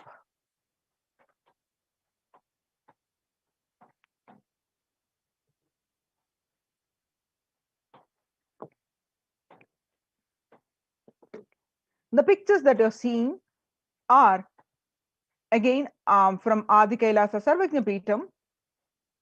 The peacekeepers of Kailasa, led by the Supreme Pontiff of Hinduism, take part in Karaseva, the voluntary contribution of physical service towards the cleaning or construction of the sacred Hindu temples. The pictures are taken from 11th September 2016. Now you are seeing the picture of the Kailasa's ecosystems around the world, which are spread across the continents. Starting from 1994, the Supreme Pontiff of Hinduism tirelessly worked to establish the Kailasa's temple ecosystems. In 1994, where Mataji Vibhudanandapuri, that is traditionally passed on to the hands of the Supreme Pontiff of Hinduism, Jagadguru Mahasannidhanam, that is Kailasa in Tiruvannamalai. The picture that you're seeing, the right side, is the Kailasa in Tiruvannamalai at 20 in the year 2017, receiving visitors and delegates for the Kalpataru meditation workshop and Shivadiksha. Kailasa in Tiruvannamalai, thousands arrived to celebrate the enlightenment ecosystem and to traditionally meet the Supreme Pontiff of Hinduism, Jagadguru Mahasannidhanam, His Divine Holiness Bhagwan Nithyananda Paramashivam, on 11th March 2017. Now you are seeing the pictures are from the Western Hemisphere, where the Kailasa in Los Angeles, California, USA, as a 25,000 square foot temple complex housing over 80 plus deities.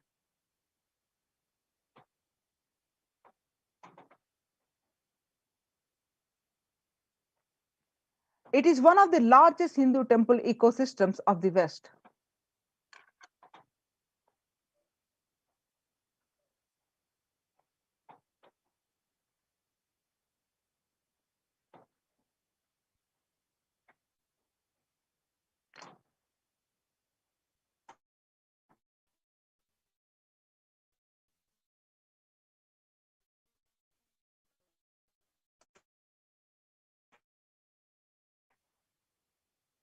From the Kailasa, the first temple established by the Supreme Pontiff of Hinduism outside 9 months.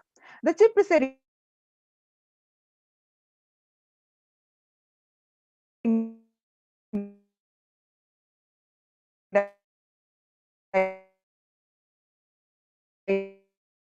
deities of the temple are Nithyanandeshwara, Supreme Pontiff of Hinduism.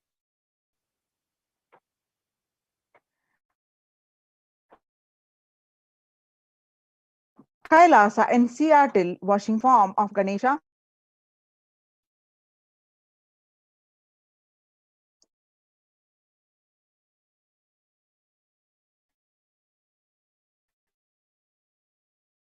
and the largest living.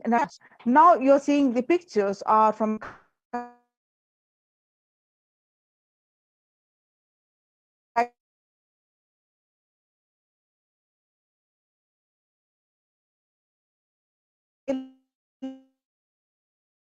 Kailasa in San Jose, Nithyananda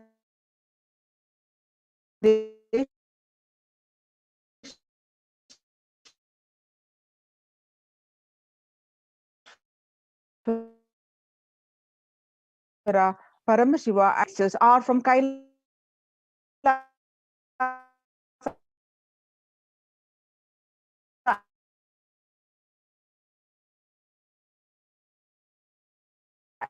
in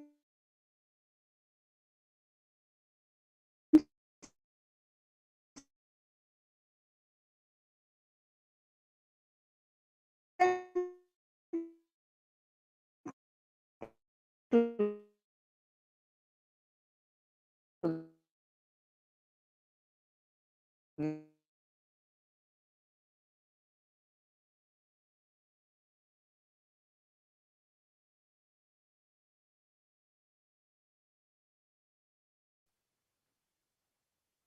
for the technical glitch.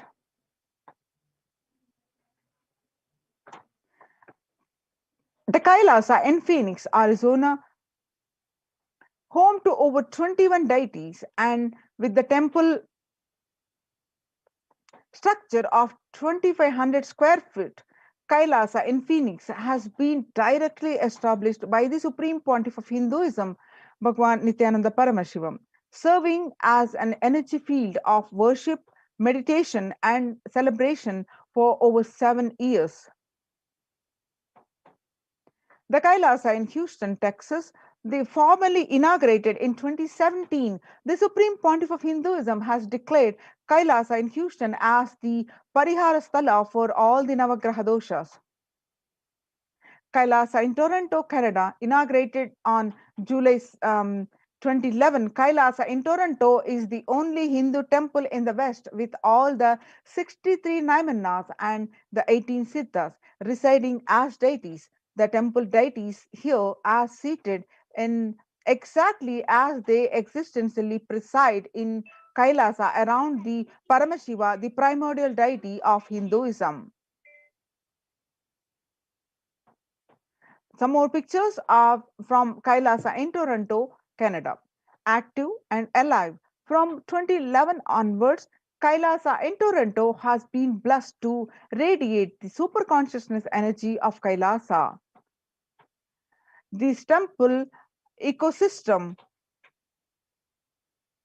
goes on providing various temple services to the community, such as Annadan and traditional Hindu ceremonies.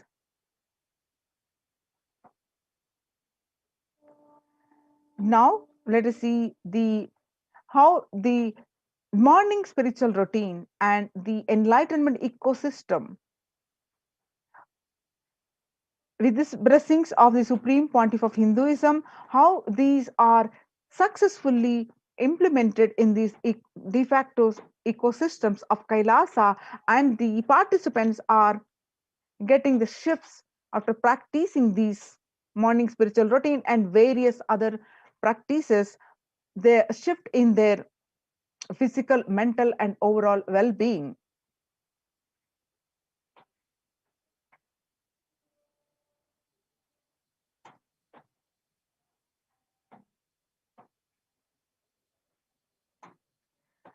On 12th May 2021, I came as Nija Avatar. Devi Parashakti revealed on 12th May 2021 that I came as Nija Avatar. I am blessing you, listen.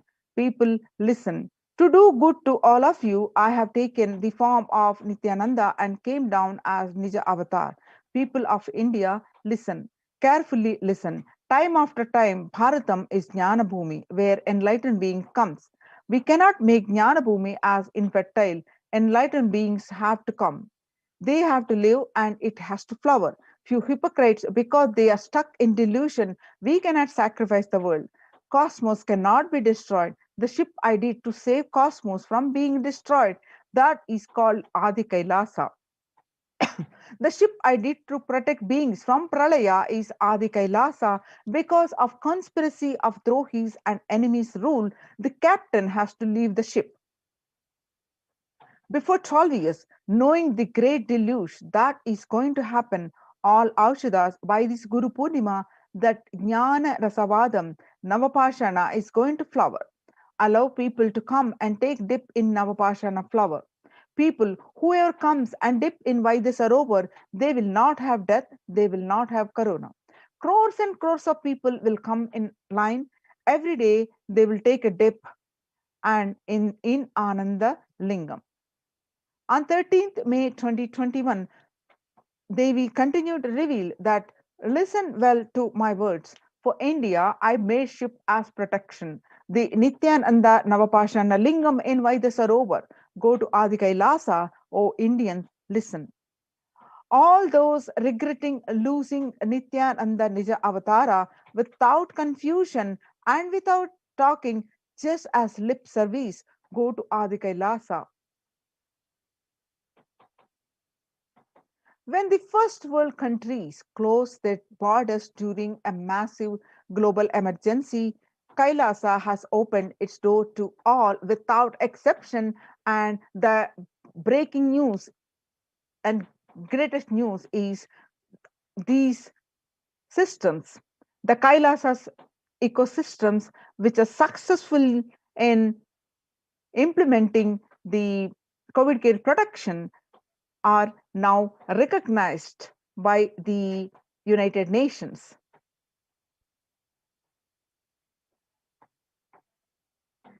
Now let us see the morning spiritual routine in these de facto spiritual COVID care protection centers of Kailasa. Morning spiritual routine is the fuel to reach Kailasa. Morning routine and the chemical changes it brings in you, the healing it does in your system, and the biological rhythm it sets in your system, all of them are very important. It is an important fuel for you to experience the multiple dimensions of the universe. Spiritual routine and integrity to spiritual routine initiations are completely private, personal between you and me. Members of Kailasa's protective, preventive, multi layered quarantine initiative take part every day in the morning spiritual routine here in Adi Kailasa Sarvajna Peetham. The morning spiritual routine consists of the Nithyananda Yoga, Panchakriya, Nitya Prataksha Paduka Puja, the Kashayams, which is herbal drinks, and the Nitya Satsang. Tune your morning spiritual routine, tune your biological clock to the spiritual practices because the chemistry you enjoy inside matters. That decides the kind of plane of the universe, the dimension of the universe you are going to experience. Kailasa or Patala. The Kailasa is the place, the highest abode where Paramashiva resides. And Patala is where the lowest dimension where the demons live. And Swarga or Naraka. Swarga is the heaven and Naraka is the hell. Morning spiritual routine is the direct path to Kailasa. The Supreme Pontiff of Hinduism says, person who is in love will wait to spend time with the beloved. If you are a seeker, you will be waiting for this 5 hours every day because that is the time you get near what you are seeking. A person who is in love will be waiting to spend time with the beloved.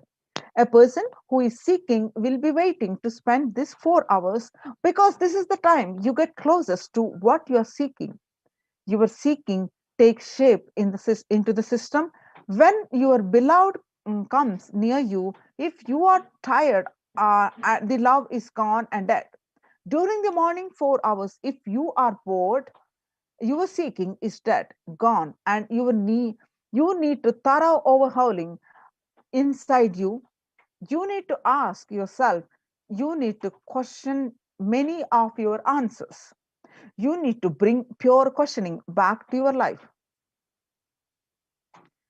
The morning yoga, when you do the yoga, you experience your entire body becoming Amrita Sharira. That means the body filled with the nectar. It becomes an ecstatic body just by the air without any external touch. The Panchakriya, the Panchakriya involves 5 powerful processes to remove toxins and impurities from the system. Just like how we take a shower every day to clean the external parts of our body, Panchakriya is a powerful cleansing process which cleanses the internal organs of our body, keeping it cool. The techniques not only cleanse our body, just bring peace and balance to our mind and lightness and bliss to our being. The morning puja, you experience the space of bhakti, the devotion, the space of surrender that occurs to you from this devotion moves you from the I, which is so heavy, to God or Guru. This surrender allows us to drop all the unnecessary baggage from the head. One of the beautiful pujas in Hinduism is Rudrabhishekam. In Rudrabhishekam, we offer the sacred bath to Shivalinga while chanting the powerful mantras. The Shivalinga is a deity which beautifully represents the divine. It is from its form indicates how God is beyond form and formless.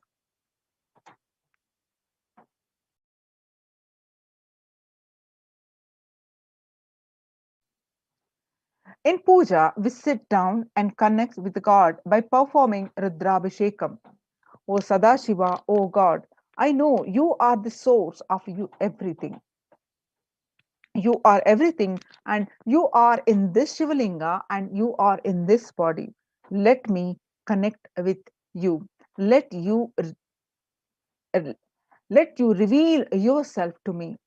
When we sit in this power, when we sit with that context and do the action of Rudrabhishekam, we experience Bhava Samadhi.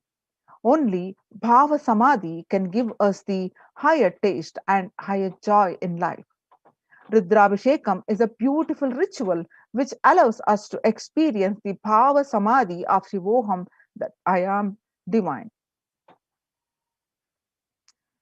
In morning spiritual routine, you when you do it sincerely, you manifest Shakti's spiritual powers with morning routine. If you just follow this morning 5 hours, enough, you will have Vak Shakti. That is, the whatever you say will become reality. All Shaktis manifesting in you, because all the obstacles for manifesting Shaktis, tiredness, boredom, pitta, fatigue, everything will be churned out in that morning 5 hours. The morning puja is the most powerful mandala process, Shakti Pata, melting your being, and then sitting and listening to the sacred truths. Constantly inspiring, engaging, alive, awakening. Just this morning 5 hours. If you can bring integrity and authenticity, all the obstacles stopping you from power manifestation will disappear. You can perform and all the spiritual practices by yourself, like the morning yoga and Nitya Puja, but there will always be the risk of losing your initial inspiration and excitement after a few days and after a few weeks.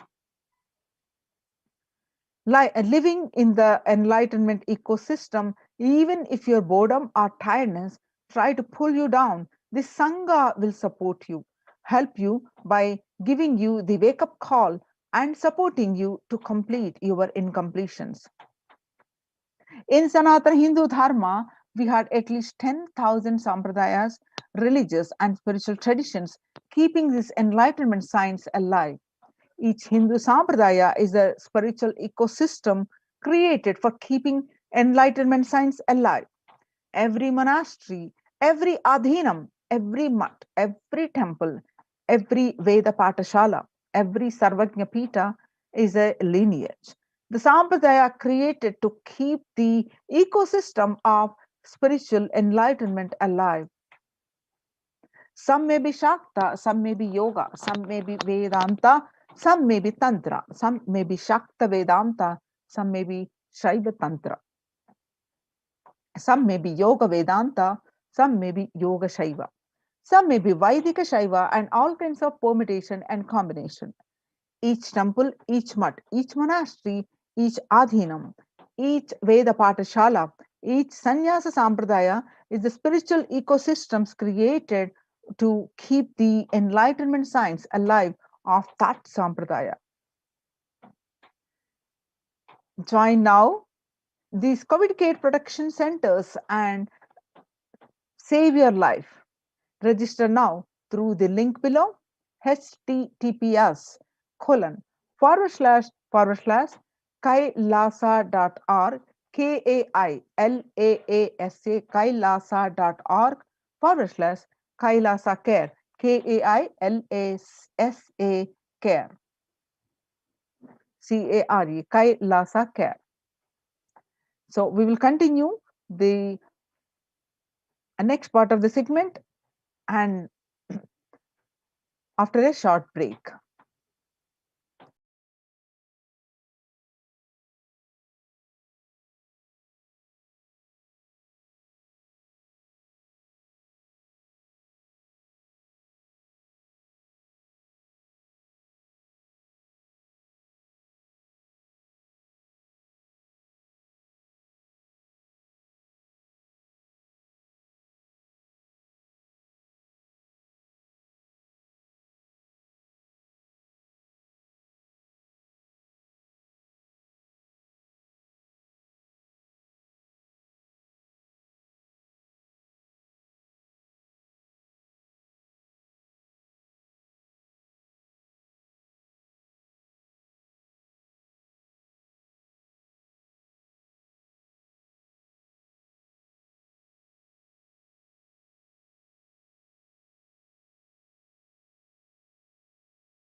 I have exciting news where today we are going to have the live satsang, and the Supreme Pontiff of Hinduism is going to share the sacred secrets of the conscious sovereignty.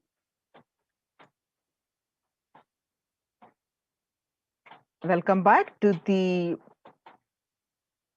next part of this segment.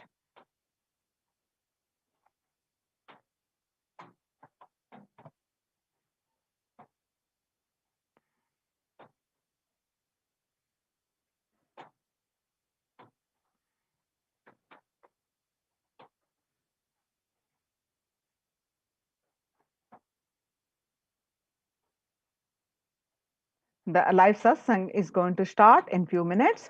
So let's get prepared.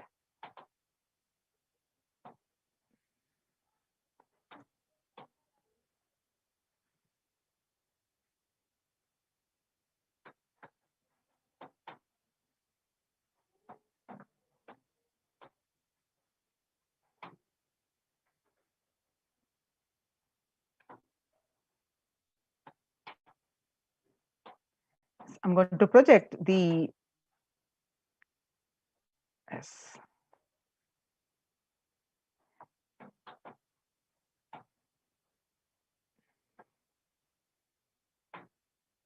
So we're going to have the live Nithyananda Satsang at 6 a.m. IST on conscious sovereignty in Chaturmasya. Conscious sovereignty not only brings you the freedom, it brings the right purpose for your freedom. Experience the freedom with right purpose through the conscious sovereignty. What is the secret behind the Chaturmasya and conscious sovereignty? Tune into the experience. And I request all the viewers to share this great, exciting news and share this in all your social media platforms. And let us all welcome Swamiji. So before that, we'll continue with our Adi Kailasa step and Kailasa's de facto spiritual embassies that are contributing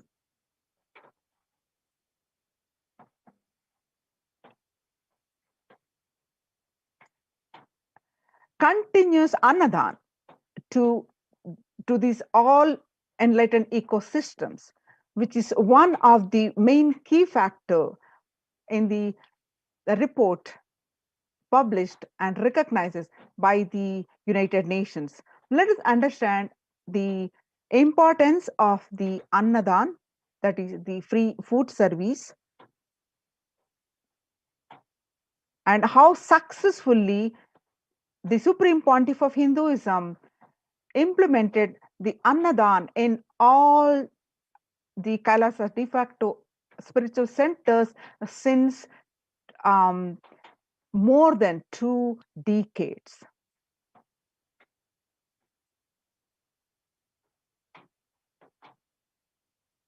And which is the need of the hour in this global emergency pandemic.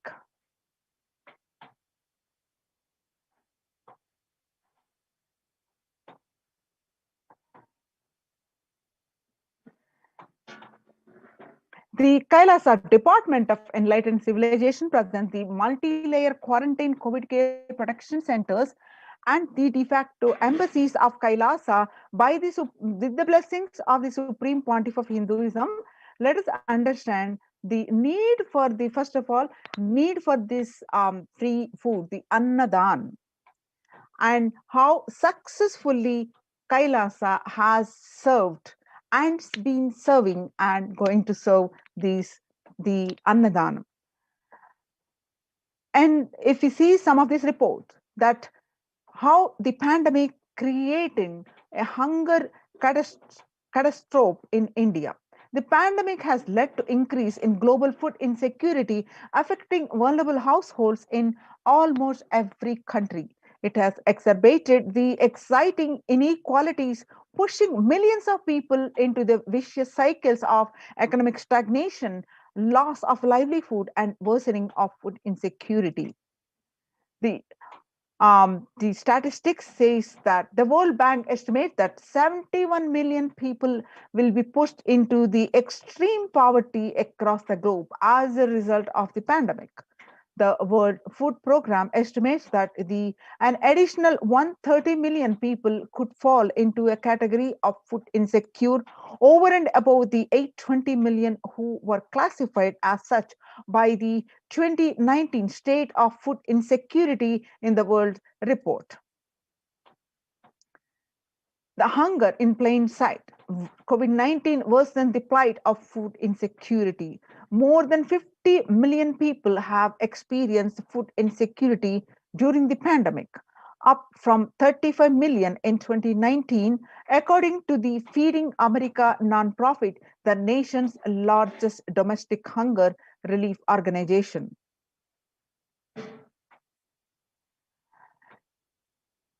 The child malnutrition and hunger skyrocket in Haiti as COVID-19 infections spike.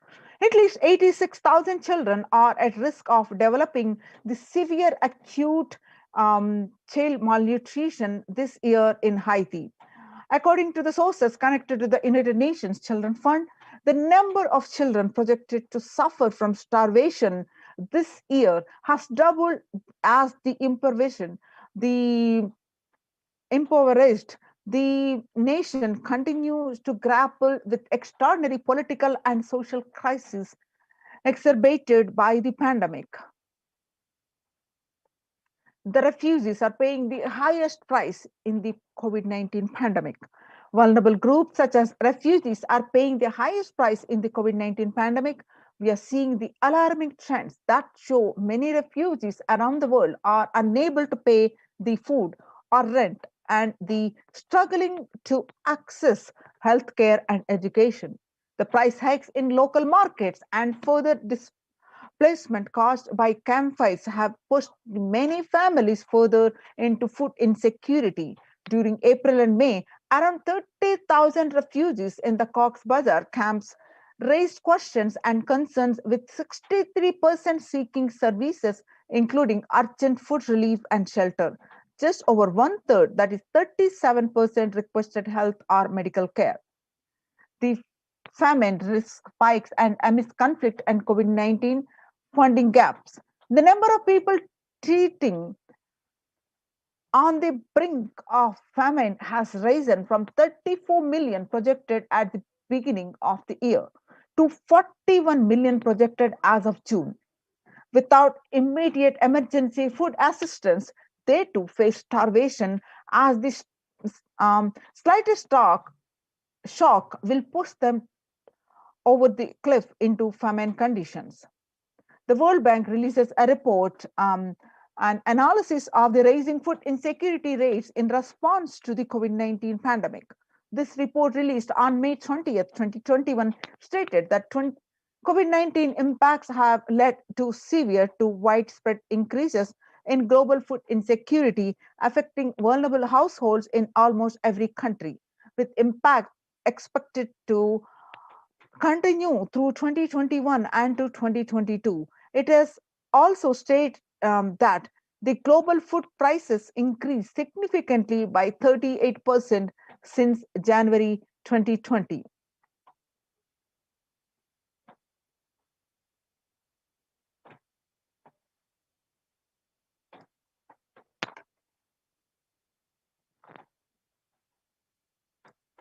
World Economic Forum, 155 million people are caught up in food crisis of varying severity. About 133,000 people in Burkina Faso, South Sudan, and Yemen are most at risk. 10 countries account for two-thirds of these facing acute hunger. The resilience of agri-food systems are being eroded by conflict, insecurity, and environmental trends. Now, the Kailasas, de facto spiritual embassies, have successfully implemented the free food, the Annadan, to one and all, to over millions of people. And we'll see some of these glimpses now. And the Supreme Pontiff shared countless number of times on the importance of food. You become what you eat. He has given the powerful cognitions and the sacred knowledge from the scriptures during the satsangs. And Kailasa has successfully implemented these annalayas, established these annalayas, which serves the free, organic, vegetarian, sattvic meal for all, eliminating the hunger. The developmental, economic, social, and medical impacts of malnutrition and famine have a critical impact on the individual, familial, and community, national, ultimately on the global level. With the ongoing COVID-19 pandemic triggering an alarming spike in food insecurity, the United Nations have given warnings of famines of biblical proportions. In 2020 alone, 690 million people were estimated to be pushed into food insecurity. The access and availability to organic food has become of utmost importance. Through the Kailasa Department of Agriculture, the Supreme Pontiff of Hinduism, Jagadguru Mahasannidhanam, His Divine Holiness Bhava Nithyananda Paramashivam, has committed to the distribution of free organic food to everyone, not just since the beginning of his public life, but from his very upbringing itself. Now, Kailasa's annalayas across the globe, the food bank established all across the globe, distributes these and serves free vegetarian organic food for people of all caste, creed, religion, race, gender, and social standing. And you see the glimpses of the Kailasa's services, the food-free Annadan distributions, and Supreme Pontiff of Hinduism himself serving the food. He said, I am not giving you any fantasy that it is already become a reality, that we will revive the food supply system of Kailasa. Before you get hungry, food will be ready. Continuous Annadan. You see, find the glimpses of the Supreme Pontiff of Hinduism serving the free organic sattvic meals, the Annadan, way back from 2002. And you see, while he was recovering from the massive, the fractured hand, the Supreme Pontiff of Hinduism still continued to serve the Annadan. And see the Pondicherry Thane flood relief, where the Supreme Pontiff of Hinduism serving, and the glimpse of the Kailasa's Annalaya's inauguration in Tiruvannamalai, which serves the free meals for thousands of people, and various meditation workshops, where the Supreme Pontiff of Hinduism serving the free sattvic meals. And see more and more glimpses of these free annadans. I can see the various glimpses. Now, the proof of necessity of Annadan, the Bengal famine. In 1943 to 1944, in the man-made famine of Bengal, as per existing records, 3+ million were murdered. The Prime Minister of the world's biggest empire, controlling 1/3 of the mankind, claimed they could not do anything about the people dying of hunger because Hindus bred like rabbits and the famine was their fault. On the other hand, in Ujjain Kumbh Mela in 2016, the peacekeepers of Kailasa served organic food to over 3+ million people. The peacekeepers of Kailasa, under the leadership of the Supreme Pontiff of Hinduism, Bhava Nithyananda Paramashivam, served more than 1 billion free meals in that Ujjain Kumbh Mela. Not only that, past 26 years, They are determined to end hunger and poverty in all its forms. Kailasa, with the 200 peacekeepers at any given time, can deliver what even one of the biggest countries could not deliver. The Kailasa delivered. Kailasa is not driven by war, fear, or greed. It is an enlightenment based nation driven by selfless service. So join now in Kailasa's protection, COVID care centers, and save your life and protect yourself from this pandemic. Now it's time we welcome the Supreme Pontiff of Hinduism, who is going to grace us and in few minutes.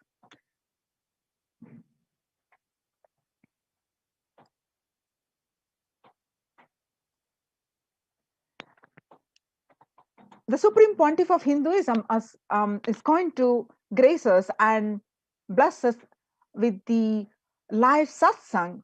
He's going to speak on conscious sovereignty, the Chaturmasya. The conscious sovereignty not only brings you the freedom, it brings the right purpose for your freedom, the experience the freedom with right purpose through the conscious sovereignty. What is the secret behind Chaturmasya and conscious sovereignty? Tune into that experience and let us now prepare. Please sit straight. It's time we welcome and prepare ourselves. Please sit straight.